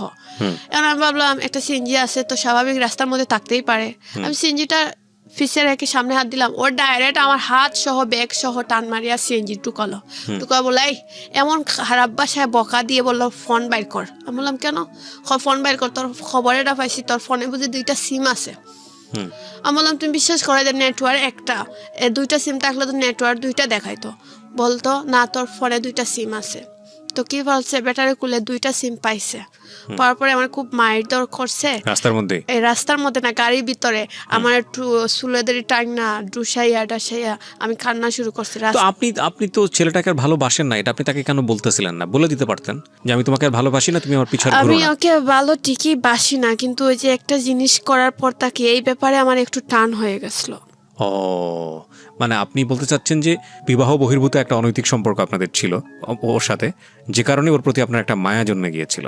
হ্যাঁ, কিন্তু ওকে আমি স্বামী হিসাবে চাইনি কখনো। স্বামী হিসেবে চাননি মানে? কিন্তু বিয়ে করার কথা বলে রাজি হতেন তো? বিয়ে প্রথম যখন প্রথম গ্রামের মেয়ে ছিলাম, এত ছোট ছিলাম, তখন যে আমি ওকে বলতাম তুমি আমাকে বিয়ে করো, ও তো আমাকে পাত্তা দেয়নি। এখন আমি একটা সুন্দর স্মার্ট মেয়ে হয়ে গেছি, এখন আমাকে ও বিয়ের কথা বললে আমি কেন রাজি হব? এটা আপনার চিন্তা ভাবনা ছিল? হ্যাঁ। আচ্ছা, তারপর? ও সিএনজির মধ্যে আমাকে অনেক মারধর করলো, করার পরে আমাকে বলে এই লাম ফোন নিয়ে গেছে নিয়ে তখন আমি ওকে সিএনজিতে লামায় বলছে যা, অনেক খারাপ ভাষায় বকা দিয়ে বলছে যা চলে যা, তুই যে একটা খারাপ মেয়ে এটা আমি বুঝে বলছি বলে আমাকে লামাইয়ে দিয়ে আর ও ফোনটা নিয়ে চলে গেছে। আবার এদিন রাত কি করলাম, ম্যাডামের ফোন থেকে ওকে ফোন দিলাম, দিয়ে বললাম তুই আমার ফোনটা দিবা না? বললো তুই কালকে সকালে আমার দোকান থেকে এসে নিস। এই সিলেট থেকে আমি সকালে আবার বিশ্বনাথ গেলাম, গিয়ে ফোন নিয়ে আসলাম। বললাম ফোনে কিছু পেয়েছো? বললে না কিছু তো পাইনি, কিন্তু একটা ছেলে এই নম্বরে ফোন দিয়েছে। আমি বললাম দেখো এই ছেলেটাকে, কিন্তু এই ছেলেটা সব জানতো দুলুর ব্যাপারে। উনি মানে চাচ্ছেন যে আমি দুলুর কাছ থেকে আলাদা হলেও মানে খুব ভালো হবে। তো তারপর ও মানে তারপরে আমাকে বললো ফোন নিয়ে নেই শেষ। হোয়াটসঅ্যাপের মধ্যে এমন একটা খারাপ ছবি দিয়েছে, আমি তো আর জানি না হোয়াটসঅ্যাপে প্রোফাইল পিকচার কি। আমার ফ্রেন্ডরা ফোন দিয়ে বলে এই একটা ছেলেরে কি তোর গালের মধ্যে কিস করে আছে, এই ছেলেটাকে পিচ্ছি পিচ্ছি লাগে। আমি বললাম কই, দেখি ওই একটা খারাপ পিক দিয়ে প্রোফাইলে রেখে আছে। আমি ডিলিট দিয়ে অন্য পিক দিলাম। দিয়ে তখন আমি ভাবলাম একটা ওই পার্লারের ম্যাডাম একজন আছে, উনি হচ্ছেন উপজাতি একটা মেয়ে। উনি বলছেন সুমি এক কাজ কর, তুই ঢাকায় চলে যা, আমার বোনও তাকে একটা পার্লারে, তোকে 12,000 টাকা স্যালারি দিবে আর এখানে টাকা খাওয়া হবে, কোনো সমস্যা নাই। আমি বলছি আপু আমি তো জীবনে কখনো ঢাকায় যাইনি, কিভাবে কি বুঝবো? বললো ওয়ারির জায়গাটার নাম, তুই এই জায়গায় থাকলে অনেক ভালো হবে আর তোর মানে সমস্যা হবে না। তো আমি ভাবলাম এই সিলেট ঢাকা শহরে গিয়ে আস্তে আস্তে চিনি, কারণ আমার তো স্বপ্ন পূর্ণ করতে হবে। তারপরে আমি একদিন দুপুরে খাওয়া দাওয়া করে যাচ্ছি বাসায়, রাস্তায় আসার সময় একটা সিএনজি পিছনে ছিল, আমার পিছনে ছিল। এই সিএনজিটাকে আমি 3 রাস্তার মাঝখানে রেখে আসছি। আমাকে দেখে আমি সিএনজি ভাই তাকিয়েছি। এই যে আগের ঘটনার পরে আমি সিএনজি দেখলে ভয় পাইতাম, সিএনজি যদি দেখি আমার পাশে দিয়ে যায় আমি কেউ বাসার গেটের ভিতরে ঢুকে যেতাম। তো এই সিএনজিটা যে খাড়া, আমি বারবার তাকাচ্ছি এই সিএনজিটা রাস্তার মাঝখানে খাড়িয়ে আছে কি রকম। তারপর আমি ওয়ালের পাশে যাচ্ছি আর সিএনজিটা মনে হচ্ছে স্পিডে আসছে আমার দিকে। তো আমার ভিতরের মধ্যে ভারী মারতেছে, আমি তো এমনিতে সিএনজি দেখে ভয় পাচ্ছি আর ভাবতেছি এই সিএনজিটা এইরকম মতো সময় দাঁড়ানো ছিল, আমাকে দেখার পরে এত স্পিডে আসতেছে কেন। পরে একটা ছেলে দেখছি গাড়িতে মধ্যে, একটা ছেলেই আমি দেখছি। তো ওই ছেলেটা শুধু হাত বাড়ি করছে আর আমি তো আমার ভিতরের মধ্যে বাড়ি মেরে দিছে। তখন আমি অন্ধ হয়ে গেছি এই ছেলেটাকে দেখেই, হাতটা বাইর করছে এটা শুধু দেখছি, দেখি আমি অন্ধ হয়ে গেছি। তখন আমি দেখছি কিছু পানি এই গেটের মধ্যে পড়ছে, গেটগুলোর রং ছুটে যাচ্ছে। তো আর আমার কিছু কাপড় পিছনে ছিদ্র হয়ে গেছে, আর আমার পিঠের মধ্যে একটু উন্না বীজে পিচটা একটু ফুলে আছে। আমি কি করছি, তাড়াতাড়ি গিয়েছি পার্লারের ভিতরে, গিয়ে সবাইকে কান্না করে বলছি এইরকম আমি আসার সময় কি হয়েছে। সবাই মানে বলতেছে তোর সাথে কোনো শত্রু লেগে গেছে, তুই এক কাজ কর তাড়াতাড়ি, তুই সিলেটও থাকতে পারবে না, তুই কর মানে তোর বাড়িতেই চলে যা। তার মানে সেকেন্ড টাইমও আপনাকে অ্যাসিড মারতে গিয়ে তারা সফল হয়নি? হ্যাঁ। ওকে। তারপর ম্যাডামকে বলছি ম্যাডাম আমি চলে যাব। আমি তখনও আপনি সন্দেহ করছিলেন না যে কে এই কাজটা করতেছে? না। তখন একটা ছেলে আমাকে রং নাম্বারে ফোন দিয়ে অনেক হুমকি দিত, প্রায় মাঝে মধ্যে দিত ফোন, 1 মাস 2 মাস পরে হুমকি দিত, বলতে এই মেয়ে তুই আমার সঙ্গে যদি প্রেম করস না তোকে আমি দইরা নিব, সেই করব। আমি মানে মাঝে মধ্যে ওই ছেলেকে সন্দেহ করতাম ভাবতাম ও ছেলে আমাকে হুমকি দে, তাহলে এইটাই মনে হয় কাজ করে। তো আমি দুলুকে বলতাম, দুলু একটা ছেলে মাঝে মধ্যে আমাকে না এরকম ট্রের দেয়, আমাকে রাস্তা থেকে দৌড়া নিবে, এই করবে সেই করবে। বলে আচ্ছা এই ছেলের নম্বরটা দিস। আমি বললাম আচ্ছা। তো পার্লার ছেড়ে দিব আমি জানুয়ারির 1 তারিখ, আর আছে মাসের 15 দিনের মতন। একদিন সকাল আমি পার্লারে আসছি, যে পার্লার তো সকালেই খুলি, একটা ছেলে আমার পার্লার খোলার 2 মিনিট পরে ঢুকছে পার্লারের ভিতরে। ঢুকে বলতেছে, একটা মগ ছিল টিয়া কালারের মগ হাতে। তো ওই ছেলেটা ঢুকছে, কারণ আমি ভাবলাম, আমি গ্লাসে দিয়ে চাইয়া দেখতেছি পিছনে ছেলেটা, মানে ছেলেটা হয়তো আমাকে দেখতে পারতেছে না, কিন্তু গ্লাসে দিয়ে চাইলে পিছনের সাইডে কি হচ্ছে দেখা যায় একটু, দরজার সামনটা। তো ছেলের হাতে টিয়া কালার মগিটা আমি দেখতে পারতেছি। ছেলে আমাকে ডাকতেছে, আপু একটু এই পার্লারের বিজনেস কাজটা আমাকে দেন। আমি বলছি, ভাই এই যে আপনার হাতের সামনে এইখানেও। আমি দেখতেছি ও হাতে নিয়ে আবার রেখে দিচ্ছে, রেখে দিয়ে বলতেছে খুঁজে পাচ্ছি না। তো আমার ভিতরের বয় হাত রেখে গেল, কই ওর চোখের সামনে, অথচ কার্ডটা হাতে নিয়ে আবার টেবিলে রেখে দে, বলে আপু পাচ্ছি না, আপনি দেন আসে। তো আমি বললাম, ভাইয়া সামনে দোকানে ম্যাডামের স্বামী বসে আছেন, ওনার কাছে যান, উনি দিবেন না। এই কথা বলতে ও দূরের স্পিডে বাইরে হয়ে চলে গেল। তখন আমি আরও তো ভাবছি, অতটা চিন্তা করিনি যে কেন আসলো কেন গেল, কিন্তু মগটা আমি দেখছি। আমি আমার ম্যাডামকে বলছি যেদিন আমি ডিসেম্বর 22 তারিখ, এদিন আমাকে দুলু 3 দিন আগে আমার ফোনটা নিয়ে নিছিল রাস্তা থেকে, এইরকমই নিয়ে আমার ফোনে অটো রেকর্ড ফেলে রেখে দিয়েছিল। আধা ঘন্টার ভিতরে নিয়েছিল, আমার কাছ থেকে মারধর করে, আধা ঘন্টার পরে আবার এনে দিয়ে দিছিল। দিয়ে ও যে একদিন নিয়েছিল সিএনজির মধ্যে মারধর করে, এই দিন বুঝি অটো রেকর্ড লাগাইয়া গেছিলো আমার ফোনে। আমি তো বলতে পারি না, বুঝতেই পারিনি। তো অতদিন যে কথা বলছি সবটা অটো রকেট হয়ে আসলো।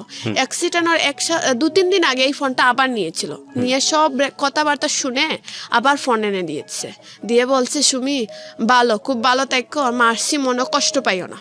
তো আমাকে সেদিন বলে, তোকে আমি একটা কথা বলি, তুই কি আমাকে সত্যি বিয়ে করবে? আমি বললাম, তুমি বিয়ে করবে আমাকে? বললো, হ্যাঁ করবো। তোকে আমি 5 দিনের সময় দিলাম, তুই রাজি হস কি না আমার জানাইস। আমি তখন বলছি, তুমি কি আমাকে বাড়িতে নিবা? বললো, না বাড়িতে নিব না, তোমাকে বাসা ভাড়া দিয়ে রাখবো, লুকাইয়া বিয়ে করবো। আমি বলছি, বাড়িতে নিবা না আবার লুকাইয়া করবা, তাই আমি তোমার সঙ্গে বিয়ে বসবো না। আরে যেদিন বাড়িতে নিতে পারবা সেদিন বললো সেদিনই বিয়ে করব। তো বললো, মানে সে ওই কথায় রয়ে গেল, আমি ওই কথায় রয়ে গেলাম। ডিসেম্বরের রাত 8টার দিকে আমি একটু গোসল করেছি, আর গোসল করার পরে অটোমেটিক মনে হয়েছিল যে আমি সজাগের মধ্যে ঘুমিয়ে যাচ্ছি এরকম। তো আমার কাছে এই স্বপ্নের মধ্যে এই মগটাই আমি দেখতে পারতেছি, যে টিয়া কালারের মগ দোকানের ভিতরে নিয়ে ঢুকছিল, এই টিয়া কালার মগটা আমি ফাল মারি উঠছি। উঠার পরেও মানে আমি ভাবছি যে সবাই বোরকা টুরকা পরে বলছে দোকান লাগাই যাইবে, তো আমিও লাগাইয়া দিছি বোরকা লাগাইয়া, আমিও বাইরে আসি। তো আমার একটা মেয়ে ছিল, ও আমাকে খুব পছন্দ করতো, ও বলতে, সুমি আমরা আমার বাসায় আজকে থাকবে না। আমি বললাম, না বোন চলে যাচ্ছি, অন্যদিন থাকবো। তো আমি রাস্তা বাইরে দিয়ে আসছি, সেদিন আমি মনে আছে আমার হাতের মধ্যে আমার ম্যাডাম একটা ব্যাগ ধরাইয়া দিয়েছিলেন, আলুর ব্যাগ, আর ম্যাডামের হাতে। আমি এই দিন ম্যাডামকে পিছনে রেখে স্পিডে হাঁটতে চাচ্ছি যে বাসার ভিতরে ঢুকে যাব। আমি পাগলের মতন আসতেছি যে বাসার ভিতরে ঢুকে যাব, এইভাবে ম্যাডামকে পিছনে রেখে গেটের সামনে আসছি। এসে আমার মুখে মেকআপ করা আসলো, মানে মাস্ক পরা ছিল, এটা খুলে ফেলছি। খুলে ফেলে আমি গেটের ভিতরে ঢুকছি। পাশে আমি এই চোখটা আমার এই মগের দিকে চলে গেছে। আমি দেখতেছি একটা ছেলে আমার পাশে এই গেটের ভিতরে আড়ালে দাঁড়িয়ে আছে, এই মগটাই হাতে।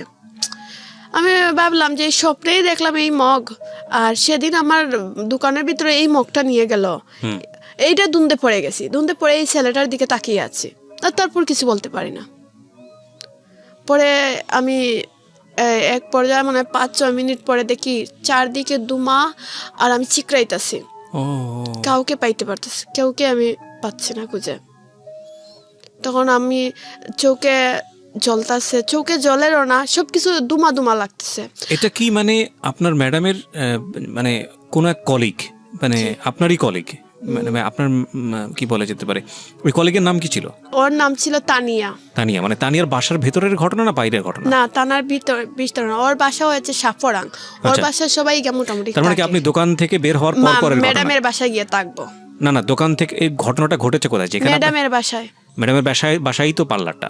না বাসায় না, পার্লার এক জায়গায়, বাসা অন্য জায়গায়। আচ্ছা, তো বাসার ভেতরেই ঘটনা ঘটেছে? হ্যাঁ, মানে গেটের ভিতরে, মেইন গেটের ভিতরে। ও মাই গড। তারপর আমি তো এই মগটা দিকে তাকিয়ে আছি, তাকিয়ে বলতেছি এই মগটা আমি দুনতে চাইছি, এই মেঘটা এই ছেলের হাতে আসলো কোথায় থেকে, এই দুন্দাইয়া আর ছেলের দিকে তাকা নিতেছিলাম। তারপরে আপনি 5 মিনিট পরে আপনার দৌড়াদৌড়ি শুরু হয়েছে? হ্যাঁ, মানে আমি 5 মিনিট পরে চিল্লাচিল্লি করতেছি, আমি দেখতে আমার শরীরও জ্বলতাছে, এইদিকে আমার বুরকা পণ্য ছিল, বুরকাও দেখি আমি নাই, কাপড় ছিল অর্ধেক দেখি কাপড়ও আমার পণ্য নাই। তো আমি চিকড়ি করতেছি, কেউ আমার পাশে আসতেছে না, কাউকেও খুঁজে পাচ্ছি না। আমি ম্যাডামের বাসায় ঢুকতেছি, মানে ম্যাডামের বাসার যে অন্যরা বাড়াটি আছে ওরা দরজা জানালা লাগাইয়া দিতেছে, আমাকে ঘরে ঢুকাইতেছে না। ম্যাডামও দরজা লাগাইয়া বসে আছে, আমাকে ঘরে ঢুকাচ্ছে না। আমি পানি বলতেছি, পানি দাও, কেউ পানি দিচ্ছে না আমাকে। 10-15 মিনিট পর মনে হয় দরজা খুলছে, তাবাইতে ম্যাডামই খুললে, কাউকে দেখতে পারতাছি না। আমি বাথরুমে গিয়েছি, শরীরে পানি ডালবো, পানি আসতেছে না, পাইপ দিয়ে একটু পানি 1 মগ আসছে, শরীরে ডালছি, এখন দেখি খুব জ্বলতাছে। জানুয়ারি মাস ছিল, ঠান্ডার দিন, আমি দেখি আরও আমার কষ্ট হচ্ছে, আর পানি দেইনি। আমার হঠাৎ গ্লাসে দিয়ে চাইছি, দেখতেছি যে আমার মুখটা সাদাই রয়ে গেছে, হাত কালো। আমি ভাবছি হাতটা কালো হয়ে গেছে, হয়তো আমার মুখে পড়েনি, তাই আমি মুখে পানি দেইনি। কিন্তু জ্বলা যন্ত্রণা করতেছে তো, কিন্তু কোন দিকে করতেছে এটা আমি ক্লিয়ার বুঝতে পারতেছি না। সাইড দিকে জ্বলতেছে, আলাদাভাবে বুঝতে পারছি না যে চোখে তো পড়েছে যে অ্যাসিড, আমি জীবনেও ভাবতে পারিনি। আমি ভাবছি আমার চোখ ভালোই আছে। আমাকে উসমানী মেডিকেল নিয়ে ভর্তি করা হয়। কে নিয়ে যায় আপনাকে মেডিকেলে? আমার এই যে ম্যাডামের স্বামী। তখন দুলুকে ফোন দেওয়া হয়েছে, আমার ম্যাডাম দুলুকে ফোন দিয়েছে। তো দুলু বলল আংটি আমি আসতেছি, দুলুও গেল। আমি যাওয়ার পরেও দেখি দুলু গেছে, আর শাহিনকে আমি ফোন দিয়ে বলছিলাম যে এরকম অবস্থা, শাহিন খাওয়াচ্ছিল, তখন শাহিনও চলে আসছে। তখন আমাকে ডাক্তার বললো, এতটুকু শুনছি যে তোমার শরীরে কি পানি ডালা হয়েছিল। সবাই বলছে, আমার ম্যাডামের স্বামী বলছে হ্যাঁ দেওয়া হয়েছে। পরে আমাকে ঘুমের মানে ওষুধ দেখলাম, বুঝতে পারলাম যে আমাকে সুইটুই দেওয়া হয়েছে। পরে আর আমি কিছু বলতে পারি না।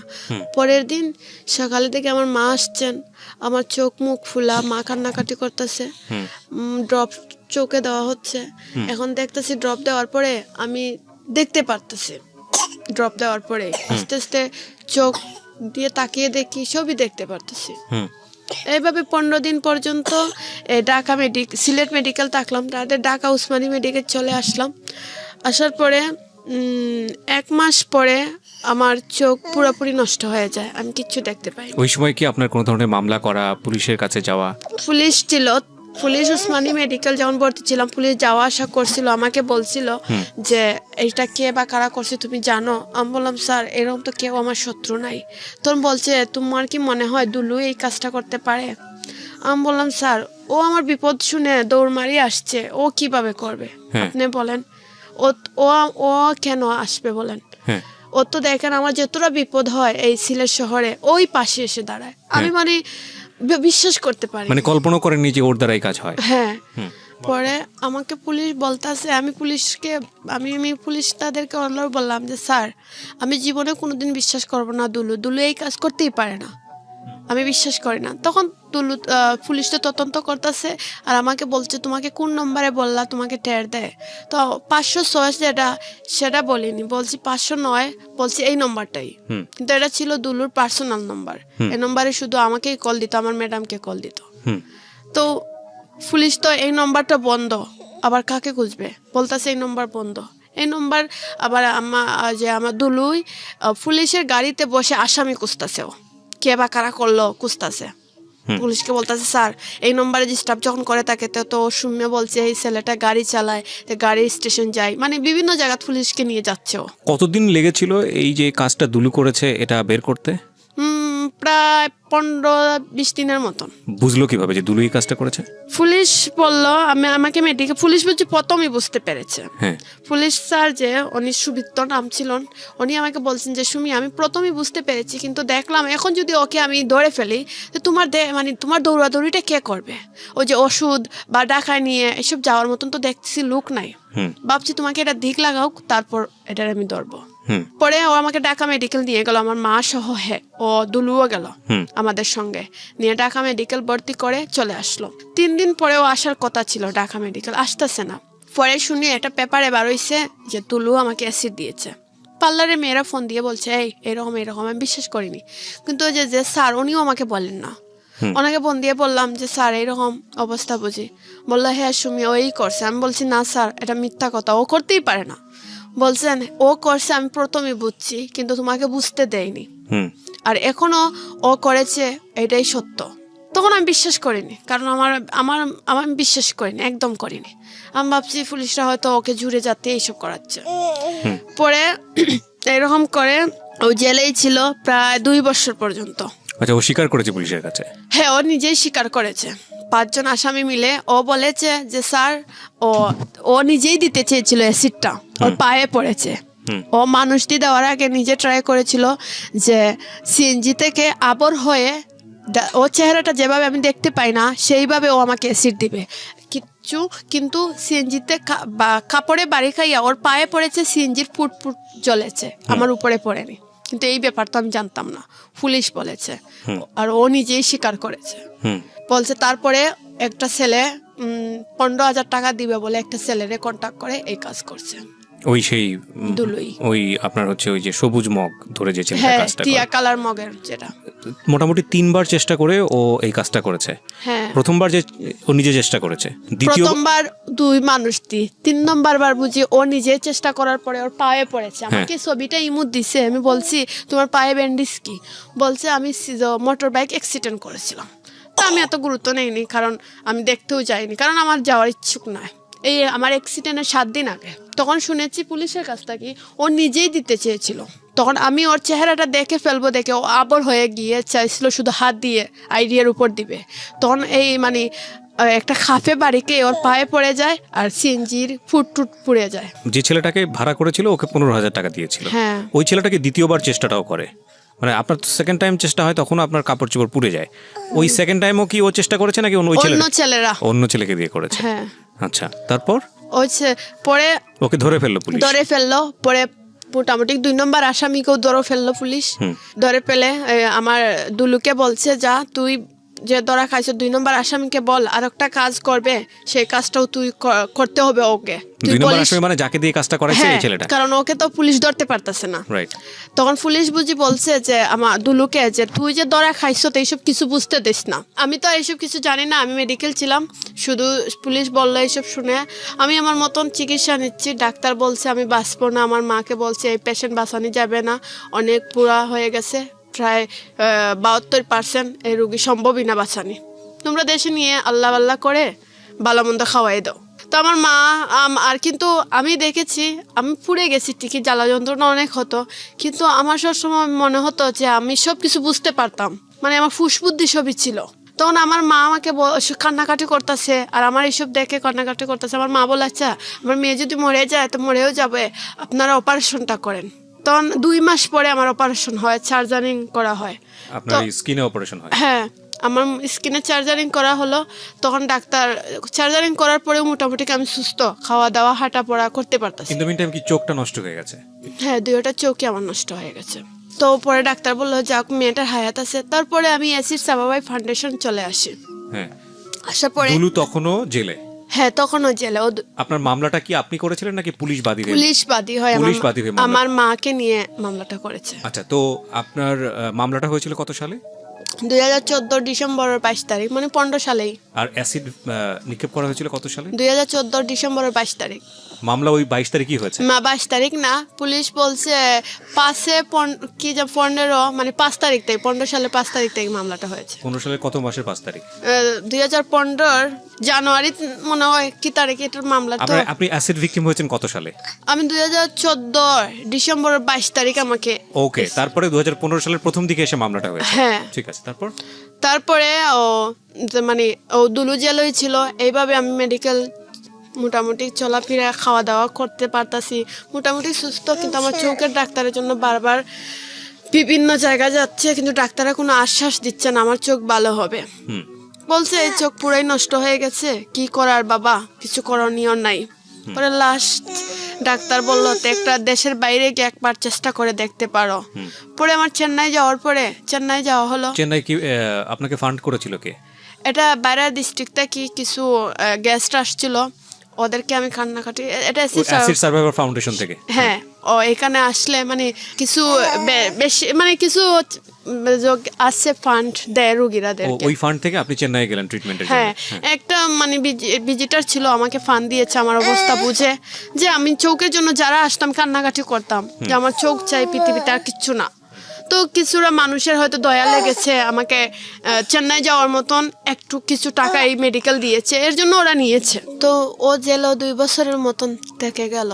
পরে একদিন আমার মা কোর্ট থেকে আসলো আমার সাক্ষী নিবে। তো আমার মা গেছে সাক্ষী দিবে। পরে আমাকে বলল জজ সাহেব যে তুমি আগামী মাসে এসে দিও, সময় খুবই কম। আমার মা সাক্ষী, পরে আমার সাক্ষীটা নিল না। পরে ও আমাকে বলল, ডাক মারি নিয়ে গেল, দুলু ডাক দিল, এইদিকে আস। কোর্টের ভিতরে? হ্যাঁ, কোর্টের মানে যখন ওকে নিয়ে যাচ্ছে কোর্ট থেকে, যে আলাদা একটা জায়গার মধ্যে রাখে না, কোর্টে গেলে আমার পরে একটা রুমে না রাখে, যে এই রুমের মধ্যে ওকে নিয়ে যাচ্ছে। তো যে পুলিশরা ওরা নিয়ে যাচ্ছে, ও আমাকে ডাকতেছে। তো এই যে মনে পুলিশ ভাইকে বলছে একটু দাঁড়া করেন, দাঁড়া করছে। পরে বলছে, সুমি তোকে তখন আমি ভালোবাসি, তুই আমার বিরুদ্ধে সাক্ষী দিবে? তো এইসব কথা বললো আমি তোকে খুব ভালোবাসি। তো এইসব বলার পরে আমার মনটা মনে হয় দুর্বল হয়ে গেল। আমি ভাবলাম ও আমাকে খুব ভালোবাসে। আসলে কি বলেন আপনি? মানে এটা রূপ কথা তো হার মানাচ্ছে। একটা লোক আপনার জীবন শেষ করে দিয়েছে, আপনি চোখে দেখছেন না কিছু, সে আপনাকে কোর্টের মধ্যে ডাকলো আর আপনি তখনও দুর্বল হয়ে গেলেন। আসলে আমি ওকে, হয়তো এটা সত্য, জীবনে কোনোদিন স্বামী হিসাবে কখনো চাইনি আমি মন থেকে। আর ফার্স্ট টাইম যে সম্পর্ক ওকে চেয়েছি, এটা হয়তো আমার মনের আবেগ হতে পারে, কিন্তু বাস্তবতা যেটা আমি সবসময় ভাবতাম, ওকে নিয়ে আমার জীবন হবে না। কারণ ও যেরকম আমি সেরকম না। ও যে মানুষের সামনে খারাপ আচরণ করে, এই জন্য ওকে আমি চাইনি। কিন্তু ওকে আমি যে মানে ওকে যে কতটা ভালোবাসি, সেটা হয়তো আমি কাউকে বুঝাতে পারতাম না, আর ও তো বুঝতো না। আপনি তো তখন চোখে দেখতেন না একদমই? তখন এই যে চেন্নাই অপারেশনের পরে ঝাপসা দেখতে পারতাম, কর্নিয়ার ট্রান্সফার করা হয়েছিল। আচ্ছা, তো তারপরে আপনি ও আপনাকে এটা বললো, হ্যাঁ, বলার পরে তখন আপনি বললো, কি বললেন? আমি কিছু বলিনি, চুপ করেছিলাম, কারণ আমার মা তারা সবাই ছিল না, ওর সাথে কথা বলতে দিচ্ছেন না। তখনও আমি দুলু দুলু করে পাগল হয়ে যাচ্ছি। মাকে কতবারে বলছি দুলুর কাছে নিয়ে যাও, কথা বলবো, মানে ওরা অসহ্য হয়ে যাচ্ছে, খালি দুলু দুলু। এটা কেমন কথা? যে ছেলে তোর জীবন নষ্ট করে দিল, ও ছেলের গানই গাছ। এই মেডিকেলে আমি দুলু দুলু জপতাছি, কারণ আমি এটা মেনে নিতে। আপনি আমার কাছে এসেছিলেন জীবনের গল্পটা বলার জন্য দুলুর সাথে মিট হওয়ার আগেই, কোর্টে মিট হওয়ার আগেই নাকি? তার হ্যাঁ, আগেই আসছিল। তার আগে এসে আপনি রেডিওতে গল্পটা বলে গেছেন। আমি যখন আগে রেডিওতে ছিলাম, তারপরে আপনার সাথে দুলুর সাথে কোর্টে দেখা সাক্ষাৎ হয়। তখন আপনি দুলুকে ভালোবেসে চলেছেন, মানে দুলুকে আপনার সামনে এসছে তো সবকিছু উলটপালট হয়ে গেছে। হ্যাঁ, ও আমাকে বলছে আমাকে ভালোবাসে, এখনো ভালোবাসে। ও এরকম চায়নি অ্যাসিড হোক, বলছে মানে আমি এরকম চাই না। আমি ভাবছি তোর একটু ক্ষতি হলে হয়তো তুই আর মানে তোর মানে জীবনে যে স্বপ্নগুলো আছে এগুলো দেখলে না, মানে তুই আর মডেলিং করবি না, তুই আর অভিনয় করবি না, তাহলে তুই অন্য ছেলের দিকে তাকালে না, এইসব। তখন আমি তারপরে একটু একটু আসলে কি আমি আমার জীবনে বাস্তবতা কি আমি বুঝিনি, এখন বুঝতে পেরেছি। সেটা তো হয় আরো পরে। তারপর আপনি কি করলেন কোর্টে? তো কোর্টে ও আমাকে যা বললো, আমি যে বললো ভালোবাসেই, তারপর আমি এটা বিশ্বাস করলাম। বললো আগামী 4 তারিখে তুই আসিস। আমি আগামী 4 তারিখে আবার গেলাম। ও আসলো তারিখের দিন, আমি গেলাম সকাল সকাল, গিয়ে 1000 টাকা না 1200 টাকা দিয়ে ওকে অফিসিয়াল ভাবে বাইর করছি। মানে আপনি কি করলেন কোর্টে গিয়ে? কোর্টে গিয়ে ওকে যে এখানে একটা রুমের মধ্যে রাখে, এই রুমটা কি টাকা দিলে বাইর করা যায় 1 ঘন্টার জন্য। আচ্ছা, বাইর করে অন্য রুমে কথা বলার সুযোগ দেয় একেল। তো পুলিশরা সামনে ছিল আর ওকে 1 ঘন্টা আমার পাশে বসাইয়া রাখছে, টাকা 1200-র মতো নিয়েছে। তো ও আমাকে বলতেছে, সুমি তোর মাথায় হাত দিয়ে বলছি, আমি তোকে খুব ভালোবাসি, তুই আমাকে বিয়ে কর, আমি তোকে নিয়ে সংসার করব, জীবনে কোনোদিন কষ্ট দিব না, বিশ্বাস কর। বিয়ের 2-3 মাস পরেও আমাদের একটা বেবি হবে। মানে আমাকে ও তো স্বপ্ন দেখালো, আমি বিশ্বাস করে ফেলতেছি। আমি তো বিশ্বাস এমনিতে ওকে করতাম, তখন আমি সত্যিই ভাবতেছি ও আমাকে খুব ভালোবাসে। তখন আমি আপোষ করার জন্য পাগল হয়ে গেছি। মানে মাকে বলছি মামলা আপোষ করব, ওরাও দুলুও বলছে মামলা আপোষ কর, আমাকে বিয়ে কর। তখন আমি আমার মাকে বলছি মা আমি আপোষ করবো। মা বলছে তোমাকে ও যা বলছে মা এটা মিথ্যা কথা। আমার মাকে বলছে তুমি জানো ও মিথ্যা কথা বলছে, ও আমাকে ভালোবাসে, তুমি তো বুঝতেছো না। পরে জজ সাহেবের কাছে উঠে বলছি যে স্যার ওকে একটু ক্ষমা করে দেন, আমি ওকে খুব ভালোবাসি। জজ সাহেব আমাকে খুব জারি মারছেন, বলছে মেয়ে তুমি কি বুঝো, তুমি কিচ্ছু বুঝতে পারতেছো না, যাও। মানে জজ সাহেবের কাছে গেলেও তান আমাকে গুরুত্ব দিচ্ছেন না, তান এই আপোষটাও মানেন না। কারণ এই আপোষ গ্রহণযোগ্যই না। হুম দুলু আমাকে মানে যেভাবে স্বপ্ন দেখিয়ে কিছু স্বপ্ন দেখাই আমাকে আপোষ করলো মামলাটা। ওর মাও ছিলেন, ওর মা বলছে, মা আমার ছেলে যদি বাইর হয় তোমাকে বিয়ে করে কিছুটা দিন তুমি বাসায় থাকবা, তারপর তোমাকে আমি বাড়িতে নিয়ে তুলবো। আমার শাশুড়ির কথাও আমি বিশ্বাস করেছি, ভাবছি তাহলে আপোষ হয়ে যাক। আর আমার জীবনটা তো এমনি নষ্ট হয়ে গেছে, আমার এটাই মনে যে আমি চোখে দেখতে পাই না, আর এখন আমি একটা ভালো ছেলেকে বিয়ে করে সংসারও করতে পারবো না।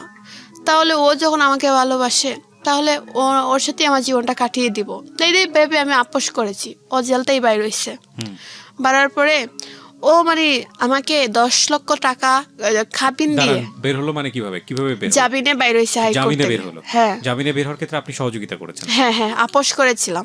আপোষ কিভাবে করেছিলেন? ও বাইর হইয়া আমাকে খাবিন দিবে। না, এটা আপনি কোর্টে বলেছেন? কোর্টে বলেছে, আপোষনামাত লেখা ছিল। ও আচ্ছা, এটা একদম এফিডেভিট হয়েছে? হ্যাঁ হ্যাঁ, তারপর আপোষনামাত লেখা ছিল যে ও বাইরে হইয়া আমার 10 লক্ষ কাবিন দিয়ে বিয়ে করবে, সারা জীবন আমাকে শারীরিক বা মানসিক সম্পর্ক রাখবে, এমনকি কোনোদিন দূর করে ফেলে দিতে পারবে না। এটাতে সাইন করেছে ও? হ্যাঁ সাইন করে তারপরে জাজ ওকে হাইকোর্ট থেকে বেইলে বাইরে হইছে। আচ্ছা, তারপর পরে ও মানে বেরোনোর পরে 15-20 দিনের মধ্যে আমাকে একটা কাগজ দিল, আমার মাকেও বলেনি কাউকে বলেনি, আমাকে একটা কাগজ দিল। আর আমি তো পড়াশোনা দেখতেই পারতাছি না, শুধু দেখতে পারতাছি 3 পিস কাগজ, কিন্তু কি লেখা কিছু না এটা বুঝতে পারতাছি না। শুধু আমাকে বলছে কাগজগুলো দিব, তুই একটু সাইন করে দে ছবির নিচে। তো আমি একজনকে বলছি একটা কলম দাও আর ছবির নিচে সাইন করবো, ছবির নিচেই সাইন করছি। পরে ওনাকে পড়াইয়া বললাম এটা কিসের কাগজ, এটা দেখবা। উনি বললেন যে একটা বিয়ে হয়েছে এটার ডকুমেন্ট। তখন ওকে বললাম তুমি বিয়ে করবা, অথচ তুমি আমার মাকেও বললা না আমাকেও বললা না ক্লিয়ার ভাবে, এটা কি রকম বিয়ে? বললো কৌটো আবাজত দেই, আমরা অনুষ্ঠান পরে করবো না, কৌটো এখন আবাজত দেওয়া লাগবে। 100 জায়গা ছিল আমাকে ঘরের ভিতর থেকে বাড়ির ভিতর থেকে দিবে। আপোষের মধ্যে ওর মা বলছে যে বাইরে কোনো জায়গা জমিন নাই, আমার ছেলে বারণের পরে আমি 100 জায়গা ওকে বা আমার বাড়ির ভিতর থেকে ওর অংশ থেকেই দেওয়া হবে। ও বারণের পরে ও চালাকিতি কি করে আমাকে বাড়ির ভিতর না দিয়ে আমাকে আওরের মাঝখানে 100 জায়গা দিছে, যেটা দিয়ে ধান ক্ষেত করা হয়। এইসব করে ও কৌটো জমা দিয়ে দিছে, কোথা থেকে দিয়েছে না দিয়েছে সব কিছু জানি না। এক সময় আমার মা কোর্টে উকিলকে বললেন যে স্যার ও যে বিয়ে করেছে কোনো কাগজপত্র কোনো প্রমাণ আছে? বলছেন হ্যাঁ ফটোকপি তুমি তাই নিয়ে যাও। এইসব পরে দেখা গেল ও মানে খাবিনের মধ্যে আমাকে স্বর্ণ বুঝি 10 ভরি দিয়েছে, এইসব লেখা কাটাকুটি। আপনাকে যখন সাইন করতে বলছিল তখন আপনি আপনার পক্ষ থেকে 2-1 জনকে পেপারটা পড়তে বলবেন না? এটা আসলে আমি বুঝতে পারিনি। দেখেন, আপনি মানে জীবনে ভুলের একটা লিমিট থাকে, আপনার ভুলের কোনো লিমিট নাই। মানে এরকম একটা মানুষকে কোর্ট থেকে বের করে নিয়ে আসা এই কন্ডিশনের জায়গা থেকে, এখানে বুঝলাম আপনি তাকে ইমোশনালি লাভ করেন, সেই জায়গাটা থেকে আপনি এটা করেছেন। আসলে না, মানে আমি যাই কিছু বলি না কেন, পৃথিবীতে আমার চিন্তার বাইরেও জগৎটা আসলে অনেক বড়। সো এখানে আসলে আমার কিংবা যারা দেখছেন ওনাকে, তাদের ইকুয়েশনের জায়গা থেকে ওনাকে জাজমেন্টে গেলে হবে না। কারণ জীবন, আমি যেটা বলি সবসময়, জীবন নাটকের চেয়েও অনেক অনেক বেশি নাটকীয়। কারণ এখানে আসলে অনেক সময় কিছু কিছু ঘটে যায় যেগুলো আসলে কোনো লজিক থাকে না, কোনো ইকুয়েশন থাকে না, এবং মন আসলে অদ্ভুত একটা জায়গা। ভুল করার যে এরিয়াটা সেটা আসলে অপরিসীম, এবং একইভাবে যুক্তি দিয়ে সমস্ত দুনিয়াটা চলে না। মানে কি বলবো আসলে, উনি যেটা করেছেন উনি আসলে সেটাই বলছেন এখানে। তো যাই হোক, আপনি তারপরে কি করলেন? মানে আপনাদের কি হুজুর ডেকে বিয়ে সাথে হলো না? না, শুধু কাগজে সাইন করছি, শুধু একটা ম্যাডামকে পড়াইছি যে ম্যাডাম এই কাগজটা কিসের একটু পরে দেখেন। পরে বললো তোমাকে যে কোর্ট ম্যারেজ করছে একটা ডকুমেন্টের কাগজ। পরে ওই যে মানে ও আমাকে বললো তোমাকে কোর্ট ম্যারেজ করছি, আর যে জমিন যে জায়গা দেওয়ার কথা ছিল অন্য জায়গা দিছে। এইসব তো ব্যাপারে কোনো সময় আমার মাকেও বলেনি আমাকেও বলেনি। ও ওর মতন করে যেভাবে কোর্ট থেকে ও হয় সুবিধা হয় এই জন্য ও কাজগুলো করছে। করার পরে আমাকে একটা বাসায় রাখছে বিয়ের 15 দিন পরে। বলল সুমি তুমি এই বাসায় থাকো, আমি আসবো মাঝে মধ্যে আসবো, তুমি আমাকে 1 বছর সময় দিবা, 1 বছরের ভিতরে আমার চাপ সৃষ্টি করবা না যে বাড়িতে নাও না কেন আসো না কেন। আমি 1 বছরের ভিতরে তোমাকে আমার সমস্যা দূর করে আমি তোমাকে বাড়িতে নিয়ে যাব। আপনার ফ্যামিলি থেকে কেউ কি ছিল এই বিয়েতে? মানে বিয়ে তো আলটিমেটলি এমন এক বিয়ে যেখানে থাকার জানি না কিছু নাই, কারণ আমার ফ্যামিলিতে আপোষ করব দেখে আমার মার হাজবেন্ডও রাজি ছিলেন না। আচ্ছা, যে আমার মামায় বলতেছেন ও মেয়ে আবার ওকে ঠকাবে, যে ছেলে 5 বছর সম্পর্ক করে অ্যাসিড দিয়ে দেয় এটা কি ভালো হবে? আর আমি তো একদূর আমি না ও ভালো, এইসব বুঝেনি, ভুল করে ফেলছে, আমি আমার গানটাই গাইতেছি। ওরা মানে বলছে মেয়ে, আমার মা বলতেছে আচ্ছা মেয়ের জীবন, মেয়ের সুখেই তো আমাদের সুখ, একবার দেখি মেয়েটার কথা শুনে কি হয়। মানে আমার মা রাজি ছিলেন আর কেউ রাজি না। তারপর তারপর ও আমাকে বাসায় রাখলো। কিছুদিন আসতো বাসায়, মানে সপ্তাহ 2 দিন 1 দিন আসতো, ও আসছে আবার চলে যাইতো, কোনোদিন রাত থাকতো, কখনো থাকেনি। এইভাবে অবস্থা করে মনে হয় 3-4 মাস চলছে। আমার পেটে তখন বাচ্চা চলে আসলো। এই যে যেটা আমরা ভিডিওতে যাকে হ্যাঁ। দেখলাম, হ্যাঁ, আরিশা। হ্যাঁ, তখন আমার পেটে আনিশা চলে আনিশা, আসলো। হ্যাঁ। তো ও আসলো, আমি বুঝতে পারিনি, কারণ আমার একটু সমস্যা হতো অ্যাক্সিডেন্টের পর থেকে, যাতে আমি বোঝাটা অসম্ভব হয়ে গেছিলো। তখন আমি ভাবছি আমার তো এমনিতেই 4 মাস 3 মাস কন্টিনিউ এরকম প্রবলেম হয়, তো হতেই পারে, কিন্তু আমার মাথার মধ্যে অন্য কিছু চিন্তা এটা কখনো ঢুকেনি। তারপরে আমি কি করছি, আস্তে আস্তে আমি বমি করতেছি। তারপরে আমি ডাক্তারের কাছে বলছি, ডাক্তাররা বলছে যে চোখে কোনো সময় পাওয়ার যদি কমে যায় বা চোখের পাওয়ারটা, তখন মানুষ বমি করে। কিন্তু ডাক্তাররা আমি যে ম্যারিজ সেটা ওরা জানতো না। তখন আমি বলছি যে এরকম, তো ওরা তো জানে আমার বিয়ে হয়নি এখনো, তো ওরা বলছে চোখের পাওয়ার যদি কমে যায় তে বমি হয়, পাওয়ার বাড়লেও এরকম বমি হয়, মাথা ঘুরায়। তো আমি এই বুঝ পেয়ে আসছি। তো আস্তে আস্তে আমি মানে 5 মাস হয়ে গেছে আমার পেটে বাচ্চা। তখন আমি একটা অপারেশন করা যায় মেডিকেল আসছি। চোখের অপারেশন না, চোখের অপারেশন না, আমার স্কিনের অপারেশনটা, আচ্ছা, যে টুটেনিসটা অপারেশন করবো আসছিলাম। ওকে। মেডিকেলে সবাই বলে বসতেছে, এই সুমি কি রে, তোর পেটটা বড় দেখা যাচ্ছে, এই সেই, তুই বিয়ে টিয়ে করছত নাকি? আমি বলছি না গো, আমি তো বিয়ে করিনি, বিয়ে করবো কাকে, এইসব একেল।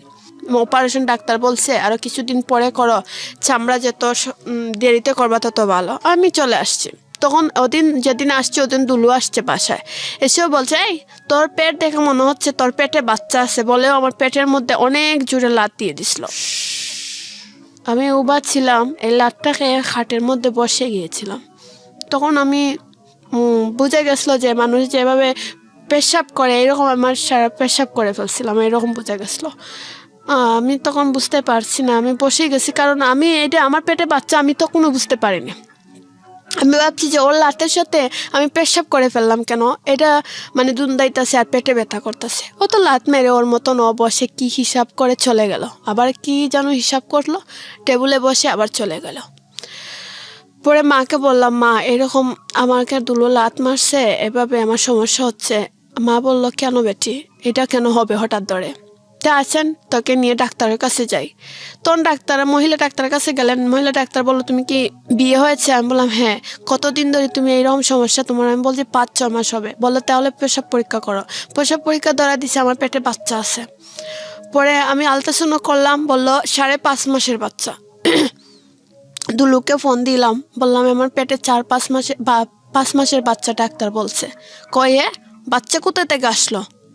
বাচ্চা কেন হবে? আমি বললাম বাচ্চা কেন হবে এটা তো চাই না, ডাক্তার বলছে নষ্ট করে দাও, কি হবে, বাচ্চা হয়েছে তো কি হয়েছে, নষ্ট করে দাও।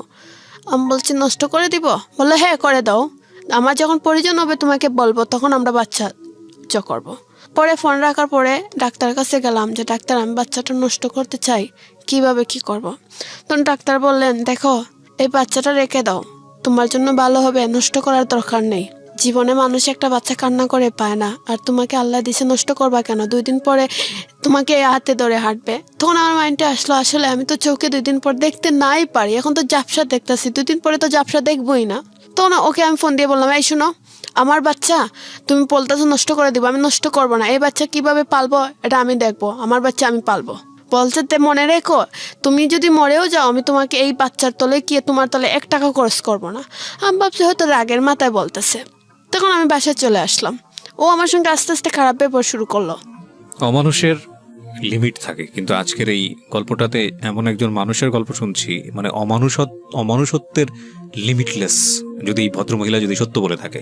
কারণ আমাদের গল্পের কিন্তু অনেক বড় সীমাবদ্ধতার জায়গা, যে একজন এসে যখন গল্প বলেন সেটা ইনভেস্টিগেট হয় না, এবং একই সাথে সেই সুযোগটাও নেই, অতীতের টাইম মেশিনে চড়ে এইভাবে ইনভেস্টিগেট করার সুযোগ সম্ভব নেই। আর যে মানুষটাকে নিয়ে বলা হচ্ছে, সেই মানুষটি যদি এখানে প্রেজেন্ট থাকতেন তাহলে তো তার 1000টা কমপ্লেন থাকতো তার স্ত্রীর বিরুদ্ধে। কিন্তু দিন শেষে যদি আপনি বিশ্বাস করেন তাইলে এটা বলতে কোনো দ্বিধা নেই যে অমনুষ্যত্বের সীমাহীন অমনুষ্যত্ব যেটাকে বলে, সেই জায়গায় পৌঁছে গেছেন যে মানুষটা নিয়ে যাকে নিয়ে এখানে গল্প বলা হচ্ছে, দুলু। জুলাই 17 তারিখ রাতকে আমি অনেক ব্যথা যন্ত্রণা করছিল। আমার মাকে ফোন দিয়েছি, আমার মা ধরে দুলুকে ফোন দিচ্ছেন যে বাবা আমি তো অনেক দূর থেকে আসতে পারবো না, তো তুমি তো বাড়িতে আসো বাবা, একটু আমার মেয়ের কাছে যাও। আমি পুরো একা বাসায়, একা, অথচ আমার মা একটা খালাতো বোন ছোট দিয়েছে, ও কি করবে। তখন আমার মা দুলুকে ফোন দিচ্ছে, দুলু এই কথা শুনে আর ফোন ধরে রিসিভ করে না।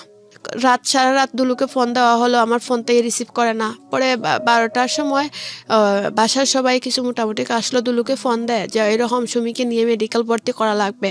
দুলু বলতেছে আমার প্রবলেম আছে, তাই মাকে বলো না মেডিকেল নিয়ে যাবে না, আমি এখন খুব ব্যস্ত আছি। তখন পেশায় ও কি করতো? দুলু তখন পেশায় কি করতো? ওর ব্যবসা করতো। কি বলেন আপনি? ও ব্যস্ত আছে বলতে কি বোঝাচ্ছেন আপনি? ওই সময়টা তো কি করতো? মানে শুধু এটাই করতো নাকি অন্য কোনো কাজের সঙ্গে জড়িত ছিল? এইটাই করতো আমি জানতাম, কিন্তু এর চেয়ে তার কিছু জানি না।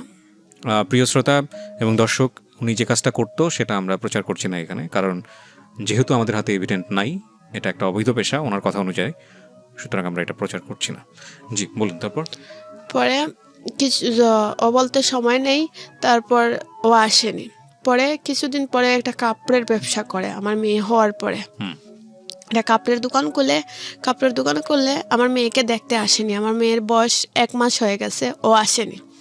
তো আমি ও ইমুতে পিকচার দিলাম, দেখেছে হয়তো, মানে প্রকাশ করেনি, দেখেছে করে। তো ঈদের দিন, ওর বয়স 1.5 মাসের মতন হয়ে গেছে, ঈদের দিন আসছে। আসার পরে ও মেয়েটাকে কুড়ে নিতে বলছে, একটু কুড়ে নাও, ও নেয়নি, বলছে না আমি দেখতাছি। তখন আমি আমার মেয়েটাকে আমার কুড়ে রাখার পরে ও চলে গেল, আবার বাসায় আসে না, যায় না, মানে ও ওর মতনই। বললাম তুমি বললাম আমাকে 1 বছর পরে বাড়িতে নিবা, বললো আর একটু সময় লাগবে। এইসব করতে করতে সময় নিতে 2 বছরের মতন হয়ে গেল। পরে আমি আমার শাশুড়ির সাথে কথা বললাম যে মা তুমি বললা আমাকে বাড়ি নিবা, বললো আমার মেয়ের বিয়ে হওয়ার পরে তোমাকে নিব। ওনার মেয়ের বিয়ে কাছাকাছি ডেট হয়ে গেছে। আমি এই তারিখ পর্যন্ত ভরসা করে আসলাম যে আমার শাশুড়ি আমাকে বাড়িতে নেবেন। তো আমার স্বপ্ন ছিল যে আমার বাচ্চা বড় হবে এই বাড়িতে, আর ও আমাকে স্বপ্ন দেখাইছে সারা জীবন আমাকে নিয়ে সংসার করবে, কখনো কষ্ট দিবে না। এর উপর ভরসা করে আমার বাচ্চাটাকে নিয়ে বাঁচতে চেয়েছিলাম। বিয়ে হলো আমার ননহরির। বিয়ের পরে আমি মাকে বললাম মা আমাকে নিবা না। বলল শোনো মা, আমার মেয়ের বিয়ে হয়েছে ঠিকই, তোমাকে নিব যে এই বাড়িটা তো আমার ছেলের না, এটা হচ্ছে আমার বড় ছেলের, ও লন্ডন থাকে, এই বাড়িতে তো তোমার জায়গা নেই। আমি বললাম এই বাড়িতে আপনার ছেলের জায়গা হবে, আমার জায়গা হবে না, এমন কেমন কথা মা। পরে উনি বলেন ওকে ঘর থেকে বাইর করে দিয়ে দিছে। দুলুকে বললাম দুলু তুমি দেখো আমার জীবনটা তো এমনি শেষ করে দিয়ে দিছ, অন্তপক্ষে আমার বাচ্চাটাকে নিয়ে বাঁচার জন্য তোমার বাড়িতে একটু আশ্রয় দাও। ও বললো আচ্ছা এই বাড়ির যদি তোর জায়গা না হয় তা আমি তোর সঙ্গে বাসার সবসময় থাকবো। আমি বললাম আমি তারপরে বিশ্বাস করছি। এখন ও কি করছে, এই সময়টুক পর্যন্ত হাতে নিয়ে ওর পরিবার ও মিলে কৌটো থেকে একটা লিখিতভাবে একটা তেজরুপুত্র যেটা বলে, মানে ওর বাড়িতে ওর কোনো জায়গা নেই, তেজরুপুত্র করে দেওয়া হয়েছে। ওরা এইটা শুরু করছে। ও বলছে বোন আমি তোকে তো বাড়িতে নিতে চেয়েছিলাম, এটা মিথ্যা কথা না, আমার মাও নিতে চেয়েছিল, কিন্তু এই যে এখন আমাকে